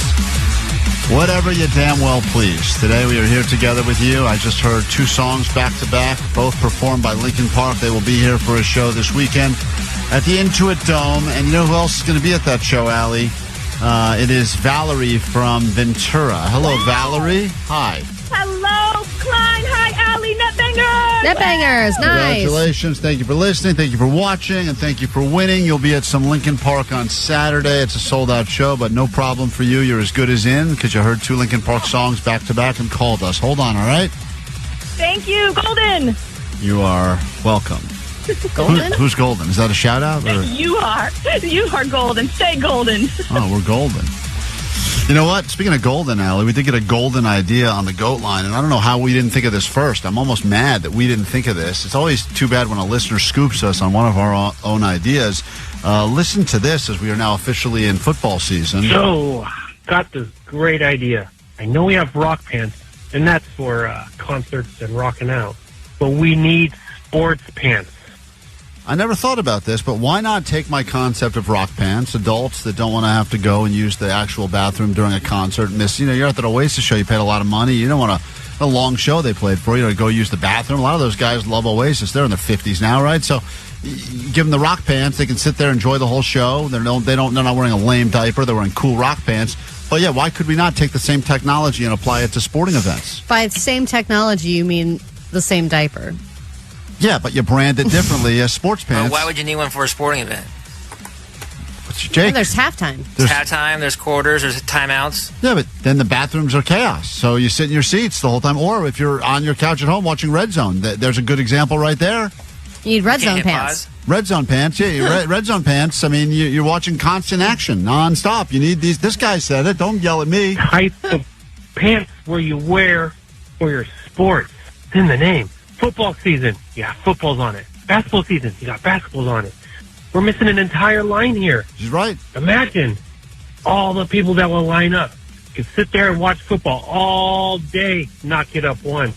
That is the one thing that sucks about football Sunday is getting up to go to the bathroom. You don't have to worry about that if you got on your football pants. You know, it's interesting because when my kid was born, there was this company that you could pick different diaper prints every time you got. It was like auto ship, but you could pick all the different ones, and it was kind of exciting. It was like, oh, this is a boring thing you have to do every day, but like, why not make it interesting? And you can do the same for these diapers. Like, you are a Niner fan, get Niner ones. If you basketball, get that. If it's a band, get that. And you can just pick your prints, and you can wear your branded diaper. Niner fans should wear diapers. About babies. Or if you hate a team, like I don't like the Cowboys, I would love to get a Cowboy pair of football pants. I would love to see you wear a Cowboy diaper. All day, just eat chili. Be like, get ready, Cowboys, it's coming. That's a great idea. Well, nice listener, giving us good ideas. Someone's going to make $1 billion off this. Your ADD News next on KROQ.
Your ADD News. Grab your Adderall. It's time for ADD News. All right, well, if you're under 30, today has a very different vibe than anybody who's over the age of 30 because it's 9/11. And if you're under 30, maybe you don't remember what happened. Maybe you weren't even alive when this happened. If you are older than 30, you probably have a distinct memory that will always be there. And even though all the generations, as you know, Klein, boomers, millennials, Gen Z, we all love to get at each other's throats and say, my generation was the best. We all love to fight. But on days like this, it is important for all the generations to come together, have a little chat, make sure that there's some kind of collective memory forming. And it's crazy to even think that 24 years later, they are still trying to identify victims. And today it is especially a weird feeling because yesterday there were two shootings. There was Charlie Kirk, and then there was a shooting at a school in Colorado. Fortunately, no students died, but the shooter did kill themselves. But it's weird to grieve over things that happened in the last 24 hours and things that happened in the past 24 years. Emotionally, today has always been a weird day, and sometimes it feels more normal, than previous 9/11s, and then you'll see something or someone will remind you, you'll be scrolling, and then I do get brought very much back to that morning, which was a day of feeling very uncertain and scared. And with what happened yesterday, regardless of how you feel politically, the concept that people are going around speaking and getting shot in public in broad daylight. We've all seen the pretty graphic videos. So something that I don't think we're cut out to do. I know that you call me a pussy if you want to. Jake kept sneaking up and trying to show me in my face. I didn't do that. Johnny did that. Whoever did it. I don't like seeing people die. I'm not a fan of that. In movies, sure, it's funny. Yippee-ki-yay, mother effer, boom, kill some people, that's great. Real life, that stuff. Well, this video in particular is extremely graphic because they had so many camera angles as well, terrible. And it was just so instant. Terrible. And it's crazy because he was talking about shootings when it happened. And I had just seen, Allie, a day before, the very sad story of that woman in, I think it was North Carolina, who was riding mass transit.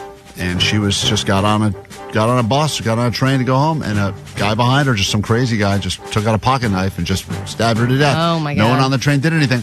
And that video is also very available to see because now everything's being filmed and apparently just gets released instantly. So we're processing so much right now, and it's hard because you want to build up a callus, but it is not. Do you want that? Well, I don't think you want to build up a callus. I think eventually you do build up a callus, but the reality is it was nice to see at least in the aftermath of what took place yesterday, that people, it seemed like on both sides politically, were still all understanding that we have to get this control is unacceptable of this and disgusting. We can't live in this. This is what America you can't used to just be shoot better people than. you don't like. That's not how life works. And that's what's been happening lately, and people get celebrated for it. And I think that is a narrative that has to switch. And I know that it's going to bother some people politically, but boy, it was a lot. The last few days coming into 9/11, emotionally, I am all over the place. Yeah. All right, well, let's move on to some good news. If you love cereal but hate spending money, especially spending money on cereal, because it has gotten expensive. Fruity Pebbles has announced a nationwide initiative. Well, I don't know if it's considered an initiative. It's a bit of a tour giving people a chance to get free cereal, and you can pay with rocks. Be Fruity Pebbles, though? You can get Fruity or Cocoa. Pebbles, though. Oh, Cocoa is good. Fruity Pebbles is trash. Oh, I love Fruity Pebbles. What are you talking about? Fruity Pebbles is trash. You are insane. Bring back. It gets so soggy, and then the milk is gross. The milk tastes. It just tastes like it's the same as Fruit Loops in taste. Hey, Omar, when's the last time you had a Fruity Pebble? Be honest. Oh. 8 years, maybe. All right, I'm gonna get you a fresh batch of Fruity Pebbles. You may change your tune. All right. Fruity Pebbles, I will say, because I had some. I hate to admit this, I had some last weekend. They paid money like a sucker. They do have there's a weirder consistency to the Fruity Pebble than the Cocoa Pebble. Cocoa Pebbles are awesome. Yeah, the Fruity Pebble. Why, you think they're crispier or something? No, it has a little, almost like you bit into a fingernail. Every once in a while, you get one that feels like a fingernail consistency. Okay, that doesn't stop me from eating them, though. But I agree that the Cocoa is far superior. Is a superior Pebble. See, I don't care for a Cocoa Pebble, really. What? No. Well, you have to. That's because you're racist. Yeah, and you're gay. No. You have to go fruity. I do have to go fruity. Yeah. I mean, everything I do. Let's not get all political here, but Allie hates chocolate and loves rainbow. We got it. Okay. So if you go, there's a few locations that they're going to be doing this, and if you bring a handful of pebbles, rocks, or stones, they will accept that as currency, and they will give you free cereal. God, Jake, you're going to be a cereal billionaire. I know. Stupid rocks you've been collecting. I'm so stoked. I'm going to be going to that rock garden in my backyard and bringing them everywhere I can. So how many rocks do you have to bring to get a cereal? I think they're going to wish they had clarified that. These poor cashiers. Someone coming in with a dump truck. I mean, it's like the guy's just trying to do his job, make a couple of bucks, do his shift, and get the hell out of there. Rocks are so annoying. Yeah, people are just showing up with this dirty, filthy, oh my God, dog pee covered rocks outside. Give me my cereal. Here's a boulder. They're like, okay, like what are they going to do with it? But I appreciate the promotion, and I do like that after all these years. you think about the mascot of Fruity Pebbles and Cocoa Pebbles, like the Flintstones. Yeah, that's why they're doing it, is because they would pay in rocks back then. People aren't even like, that's so not even, my kids would have no idea what we're even talking about. Flintstones. Not at all. All right, and it's back. The L.A. popular landmark, the Trash House. If you remember last year, there was a trash house that was making the news. The house is on Martell and Melrose. It's a small house, big mountain of garbage had accumulated on all sides of the house to the point where there was no way anyone would even be able to get in or out of the house. The neighbors were complaining. It smelled. There was toxic waste in the mountain of trash. Eventually, the city intervened. They cleaned everything up. The old man who lived there seemed grateful, and now a year later, it is right back to where it was. It's beautiful. It's a beautiful thing. Committed to collecting disgusting trash. And it's not even like you have a hoarder who lives behind you, right? Yeah, sure do. And that's more furniture stuff, right? All sorts of random things. Random things, but to collect trash, this is actual trash. Right. That's your thing. You're a trash collector, and you're going to let it mound up in your yard until everyone complains again. Now it's right back to everyone complaining, saying this stinks, this is disgusting, you got to get the city back out there. But then it's like, are they just going to do this every year? Yeah, of course.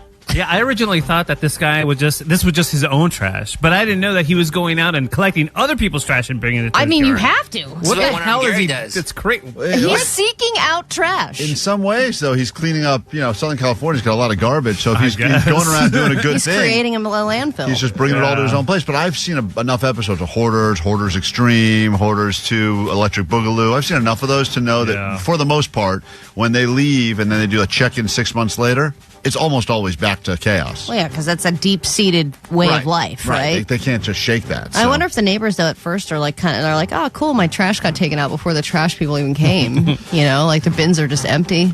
Well, listen, we get into a brand new hour of the show. We do it in moments, and perhaps it will be the greatest hour of your life here on KROQ. Keep it on KROQ to win.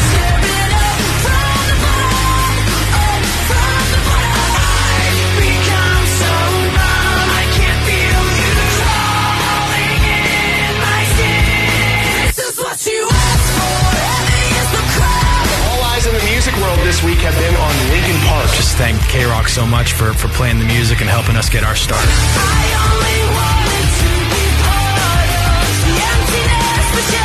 Hear a block of Linkin Park. Win your way into their hometown show at the Intuit Dome this Saturday. Courtesy of Live Nation. The world famous KROQ.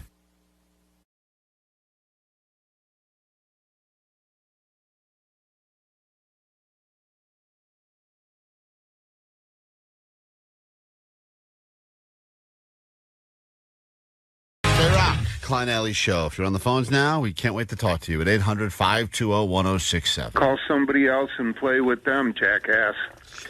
You can also play with us right now. Postmaster Johnny in the studio. He had a big late night last night at the Palladium for the Kooks. How was that? A good show? That was amazing, man. Holy Saw you crap. hanging out with Nicole Alvarez. Are you guys an item now? We're buddies, yeah. That's the homie right there. Big sis. Big sis. That's, I'm sure, what she wants to hear. Well, yeah. She's going to love that. All right. She's big sis, yeah. That's all right. Yeah. So you guys went out together? No, I met her there. I went with the homies, and then she went solo, but then one of her homies met up with her, too. Mm-hmm. Good show? Oh, dude, it was insane. It was like, I'm not saying, like, I know I said in the show every time, like, we're girls sober, but we might have met somebody in the crowd. Oh, you did? And it was really cool because she was really nice, and she had a boy's name, and I really like that. Oh, you like it when girls have boy names? Yeah, it's, like, really cute. Yeah. What was her name? I don't want to say it yet. Is it like Charlie? Harold. Kevin. My name's Bruce, but I'm a lady. I'll give you my number. Did you meet a guy last night, Johnny? No. She was definitely... Johnny! No. Johnny doesn't know women. He'll learn. You know what? It doesn't matter anymore, guys. Yeah, it's 2024. That is true. No, just kidding. She had a boy name and a boy face and a boy body and a boy penis. No. And I loved it. It was sick. We were in the same... Let's get to it. It's time for Johnny Doesn't Know. Johnny doesn't know. And I was like, okay. Oh, Johnny doesn't know. I didn't know Vegas was like in Nevada for like a while. Johnny doesn't know. Johnny doesn't know. Gelato sounds like Jello. Johnny doesn't know. It like goes wiggles. All right, up for grabs in this exciting edition of Johnny Doesn't Know. Sayings. 4-pack of tickets, WonderCon, March 29th through the 31st, Anaheim Convention Center. Those will be yours, and all you got to do is predict whether or not Johnny will or will not know these very well-known sayings, proverbs, etc. For instance, let's do a practice one, Johnny. All right, come on. Never judge a book by its cover. If someone were to say that, what are they really saying? Like, don't judge Allie like the way she thinks and stuff because of the way she looks. Like, maybe she's like very intelligent, or maybe she's like very dumb. Why are you bringing me up? You're sitting right in front of me. You're sitting right in front of me. I don't know. All right, I that's mean, right. he's right. You are book-shaped. I was right. You're book-shaped. All right, so he does know some things. All right, Janet. Don't judge a book by her figure. Let's go to Riverside now. Janet, will Johnny know or not know this expression? Here we go. When it rains, it pours. Will Johnny know what that means? Yes or no, Janet? Sweet Divot. Sweet Dibs. I'm going to say... I'm going to say no. All right. I don't even know. She says, you will not know what it means when someone says, when it rains, it pours. She says, you will not know. Johnny, if someone uses that expression, what are they trying to really say? You've told me that one, I think, because it's kind of like when something good happens, a bunch of other good things start to happen. But then when something's like terrible, a lot of bad things start to happen. All right, Wow, Johnny. good job, Yeah, Johnny. Good Johnny. That's right. Sometimes that's right. There you go. There you got it. I've used that before. Yeah, you told me that one, yeah. Look at that. We're teaching Johnny the ways of the world. It's unbelievable. Because a lot of times we use expressions like that are this common, Allie, and he looks at us like we are speaking a different language. But you're teaching him because you're his big bro. That's Radio bros. big. No, Big bro. no. Let's don't. Nope.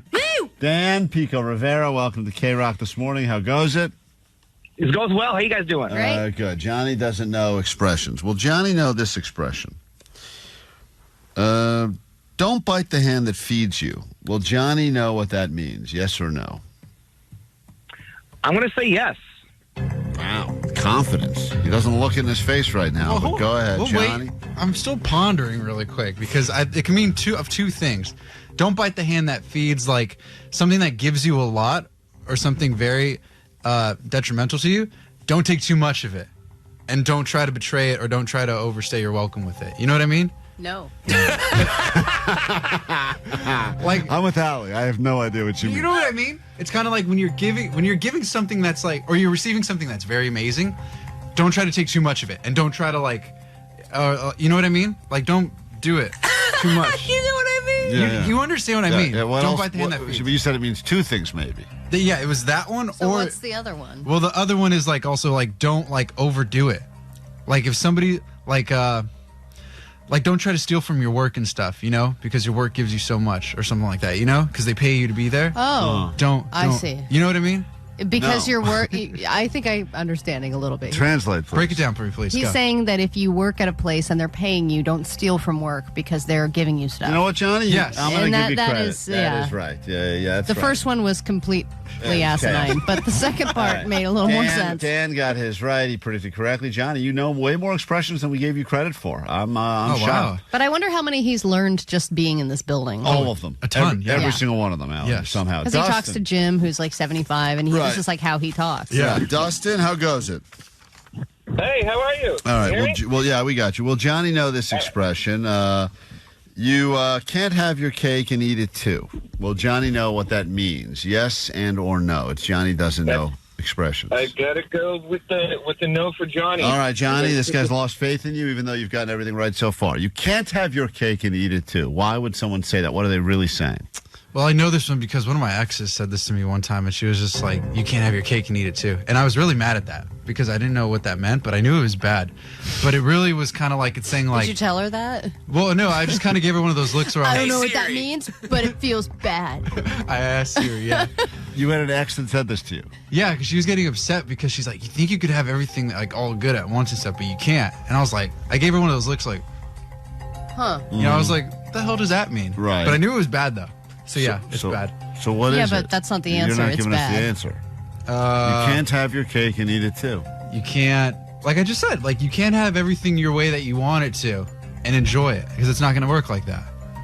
I mean, he's I'm kinda gonna right. say Is you're that right, right? Johnny. I'm going to say you're right. It's unbelievable that you've Wow. gotten this many. I thought Allie, in the past, I try to make these as easy as possible, and still he gets hardly any of them right. No, it means that Johnny's improving. So Johnny's Yeah. learning. Rome wasn't built in a day. Well, Johnny know what this means, Yassine.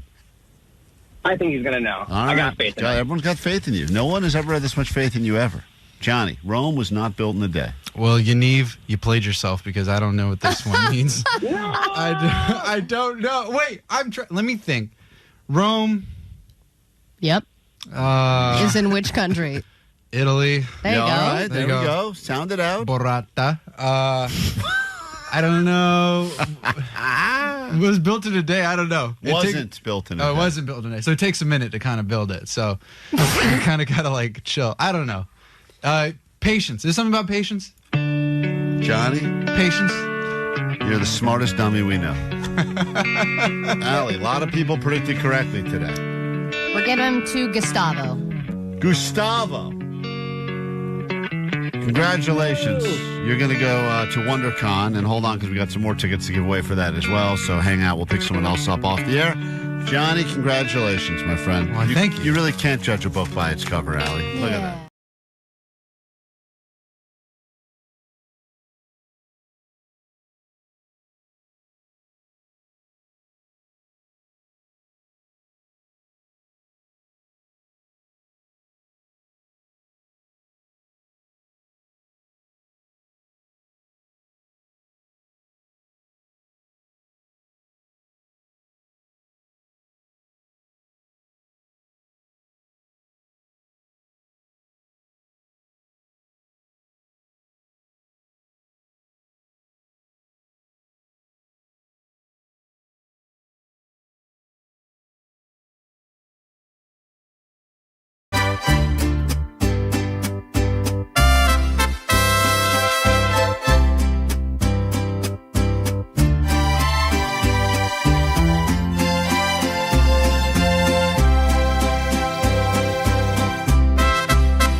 If you are a celebrator of Thrifty Thursday, then you probably love the word free. And we have for you, if you participate, and Allie thinks that you are just cheap enough, tickets for free. 6 of them to the Sand Sports Super Show at the OC Fair and OC Event Center happening September 19th through the 21st.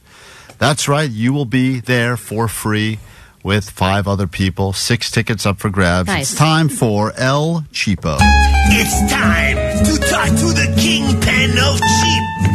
Here she is, El Cheapo. And El Cheapo is brought to you by American Tire Depot, the auto care experts. I actually found myself at an American Tire Depot yesterday. I need to get some service done, and they helped me out, and they helped Vanessa out recently.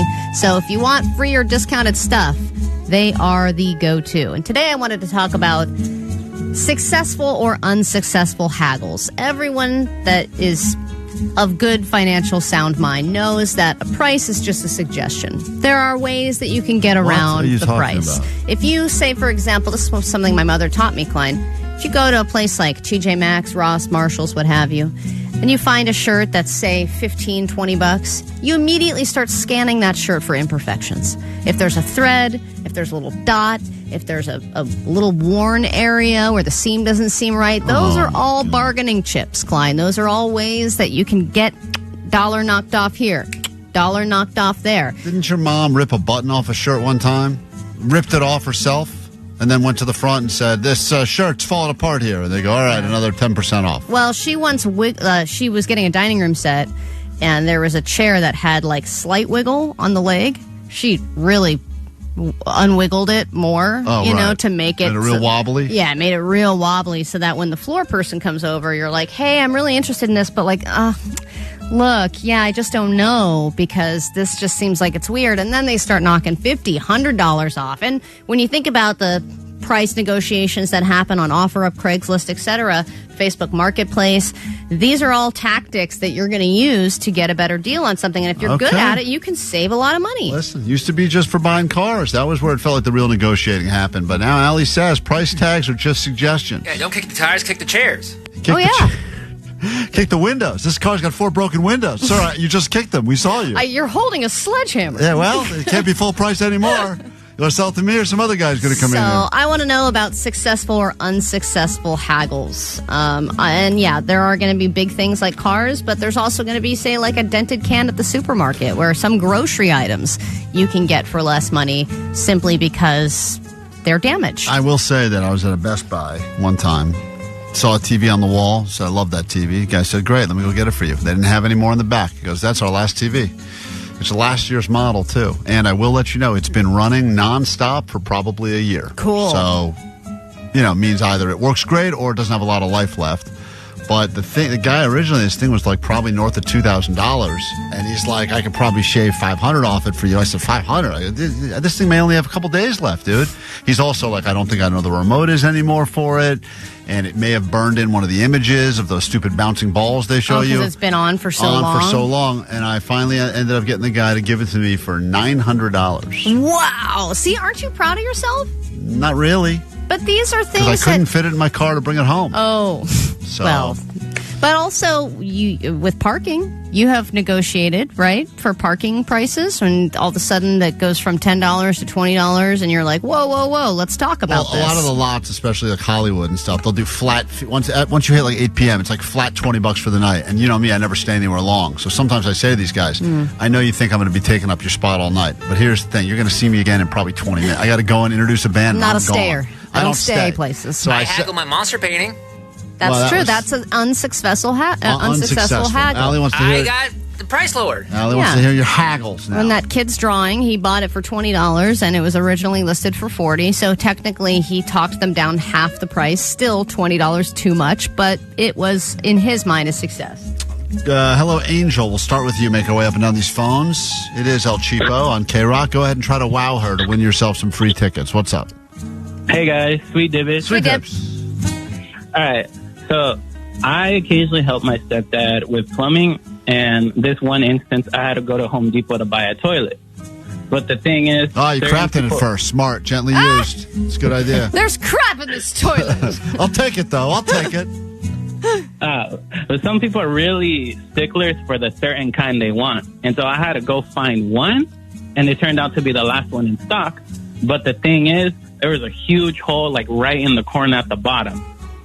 That's how toilets work, sir. Oh. All toilets have a hole in the bottom. So did you complain about the hole in the bottom to the worker? It was like a hole in the box. But I went to go check out. And as I'm scanning all my items, one of the workers comes up to me. And she says, "Hi, sir. Do you need help with anything?" And so I was already thinking about, like, trying to get a discount on it since the box was, like, so bad. And so I haggled with a joke by saying, "No, I don't need any help unless you're going to give me a discount for the damaged box."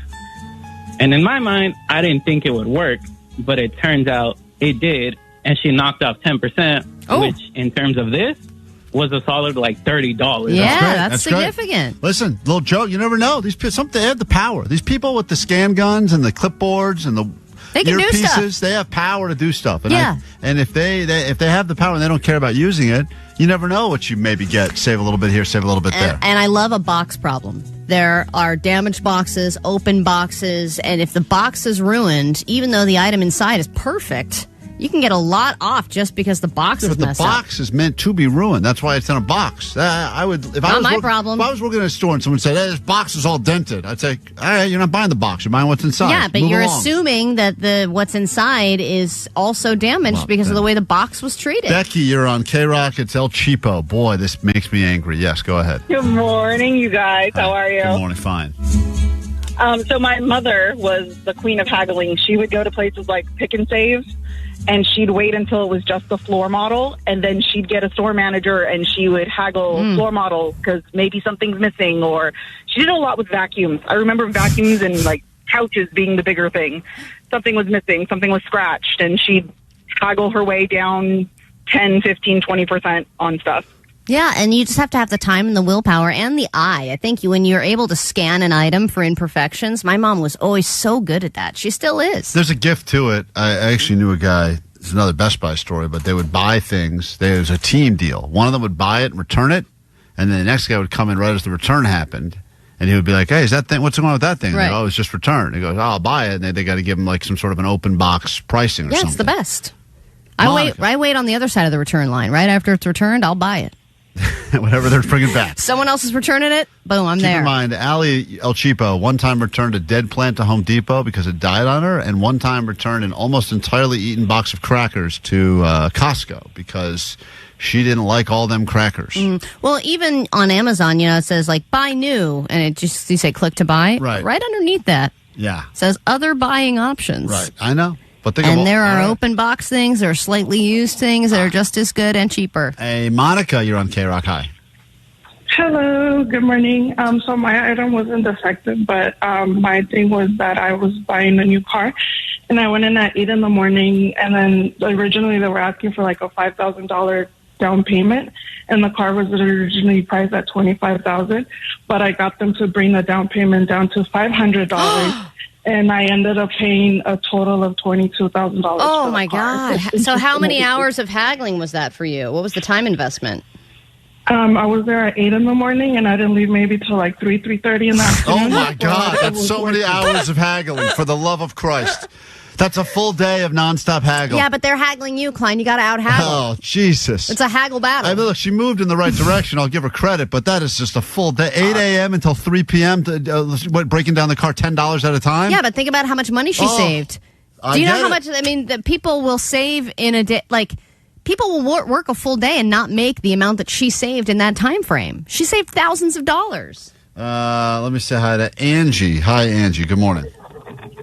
Hey, good morning. How are you? Mostly women. Good. Interesting. Yeah, good to have you on with us. What's up? So, my daughter had been begging all summer for a Labubu, which is the latest craze. And we had seen one price for $20 at the fair, $40 at another place. But I had set a goal for her that she had to learn her times tables, do her summer reading to earn it. So when she finally earned it, we went to shop at a local smoke shop that was selling Labubu. This all checks out. out. We go in there. I know, it was super weird. But we walk in there and we find it, and she picks one. She's so excited. And I'm like, okay, how much is it? The guy's like, $65. I was like, what? I've seen it for... And then I started haggling. I was like, sir, I've seen it for 20. I've seen it for 40. She has worked really hard on her timetable and her reading. We tried so hard. We've been waiting and patient. So the guy, another customer behind me, he's like, ma'am, I love hearing that story, and it sounds like she worked really hard. I will buy it for you. This guy's just... Whoa, you got someone else to pay full price. Smart. This guy just wants his bong, and this woman's standing in front of him. I just need a bong. God, I'll just buy the boo-boo thing. Just buy the stupid Labubu so I get this gravity bong. Good job on your times table. All right, well, look, it's a great story. It really is. I know. I've been on that Labubu hunt. Trust me, that's a vicious game. That hustle's real. And you've haggled for Labubus? Yeah, and people don't even show up. Let me say hi to Troy. It's a really one-sided haggle. Troy, what's up? You're on KROQ. Good morning. What's going on? What's your haggle? Allie loves to celebrate a good haggle on a Thrifty Thursday. Well, let's face it. Not many people are homeowners these days, and we're caught up paying rent. So we rent from a large corporation, and even they're willing to haggle. Yeah, dude. So when it came time to renew our lease, they gave us a number like $4,200 a month, and we weren't playing that. So I shopped around and looked at comparable rents in the area, went back with them, told them, listen, if we move out of here, you're going to have to invest in marketing the place. You're losing out on the amount of months of rent that we're going to be here. And they came back, and they took an offer for about $300 less a month. It's a good move. Over the course of the 12-month lease. Yeah, it just takes some research. I've done it before, too. Jake, every time Jake moves out of a place, he goes, it's going to take you guys years to get the smell out of here. You might as well just let me stay here right now. I'm already paying. It's my smell. I'm used to it. Yeah, I know. You just have to have a good argument. Allie, and these were all good arguments. You heard a lot of stories here. There's many more people on the phone we don't have time for. I mean, I think the woman who haggled all day long for thousands of dollars off of a vehicle, that is incredibly impressive and time-consuming, and you have to be really dedicated for that. Give Warren the final word, and then you have to make a decision who's going to win these tickets. Go ahead, Warren. You're on KROQ. Hi. Hey, good morning, guys. Good morning. Yeah, well, do you want to hear my story or just who I think is the best one? No, who's your story? Your story. You don't get to judge here. We just met you. What are you, a judge? Now I want to hear what you think is the best one. Mine. Okay, so First you tell your story and then tell us who's the best, okay? 7 of us partying the next morning in Big Bear, a little BRB, whatever it's called. First time doing that. And we went to a place that sounded like Denny's, but it was with a B as in boy. And I found out that they used to be a Denny's, but there's $15 to $20 a meal, blah, blah, blah. I get some pancakes. The butter's not melting. Everyone else is having problems with their food. So I asked for some syrup twice. 20 minutes later, 25, never got the syrup. 30 minutes got the Who syrup. screened this call? And then, and my butter was not even moving on the plate. Right. I'm glad we had time for this at the end. Yeah, I'm glad we squeezed this in. Right from the beginning when he said he went to an Air BRB or whatever. Hold on, the B stands for butter, Allie. Hey, sir, Butter. did you have butter? Butter. Yeah, And was cold butter on cold pancakes. So I went to the manager and I said, hey, we haven't even got syrup. There's 7 of us. We're paying good money.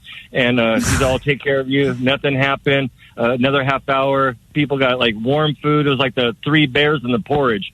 And so I went up to the lady sir, manager. I don't want to cut you off, but did you get butter? No. The butter stayed on the plate and never melted. Right. I know about asking for butter. This guy wins. Yeah, I know. Jake had a real butter fiasco at some point. People get really pissed when their butter's not the way they like it. Apparently. All right. So at the end of this, okay. So I went to the manager, and all seven $15 to $20 meals I got comped for free 100%, but we give them a good tip. And did they charge for the butter? They should have gave us free butter to take home. And now, after hearing your story, who do you think wins this whole thing? I don't want to say myself; that'd be too awesome. But I like the lady, the bigger chunk of the off the car deal. I like Butter Boy.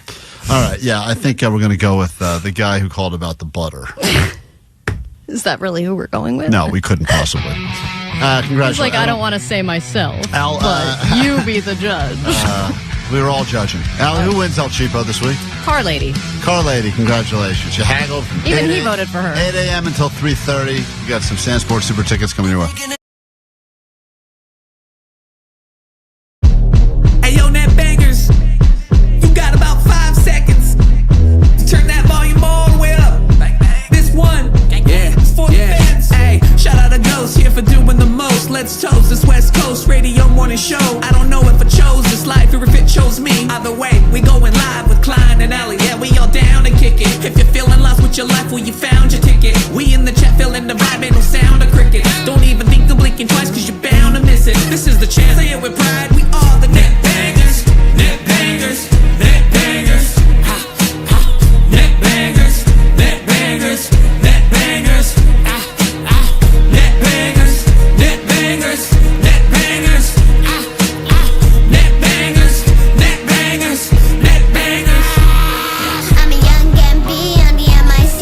Sorry, onion queen, I'm the only 10 I see. Just started to grade, I'm smarter than Johnny. And there's no need to hate Klein, I love my daddy. Shout out to best friend, me and Vanessa in the school, you're volleyballing in. We're 47 inches tall, that's why they call us twins. Don't trip, I don't know what is a succulent. What is a succulent? Don't make me spaz out with rock pants on. I bet you eat the pizza with bacon on top. What up, Doc? That's Greek Karina with Erica. Glide sky high and fly touche. Go visit Lewis and forever out in the bay. And this just in, the sheriff's 2.0 over the top. From calling the cops and the comments we drop. Get that monkey off of my back, make the pantyhose stop. Or else we're gonna bust the BB on the freaks and we'll get you all blood. Net bangers, net bangers, net bangers. Ha, ha. Net bangers, net bangers, net bangers. Ah, ah. Net bangers, net bangers, net bangers. Ah, ah. Net bangers, net bangers, net bangers. Hey, yo, shout out to all the net bangers, man. You know who you are. There's way too many to listen to song. Alex G, Danny G, Mags, Sarah J, Neil, Kevin, and Phil the Plumber. Feature Jarrett, Mr. Mask. Hey, yo, Donovan, Ray, Carlos, Zeke, Mike, Crone, and Aaron. Blink, Budget Chicken. Hey, if I didn't get you, man, I'll get you on the next one. Grow the show.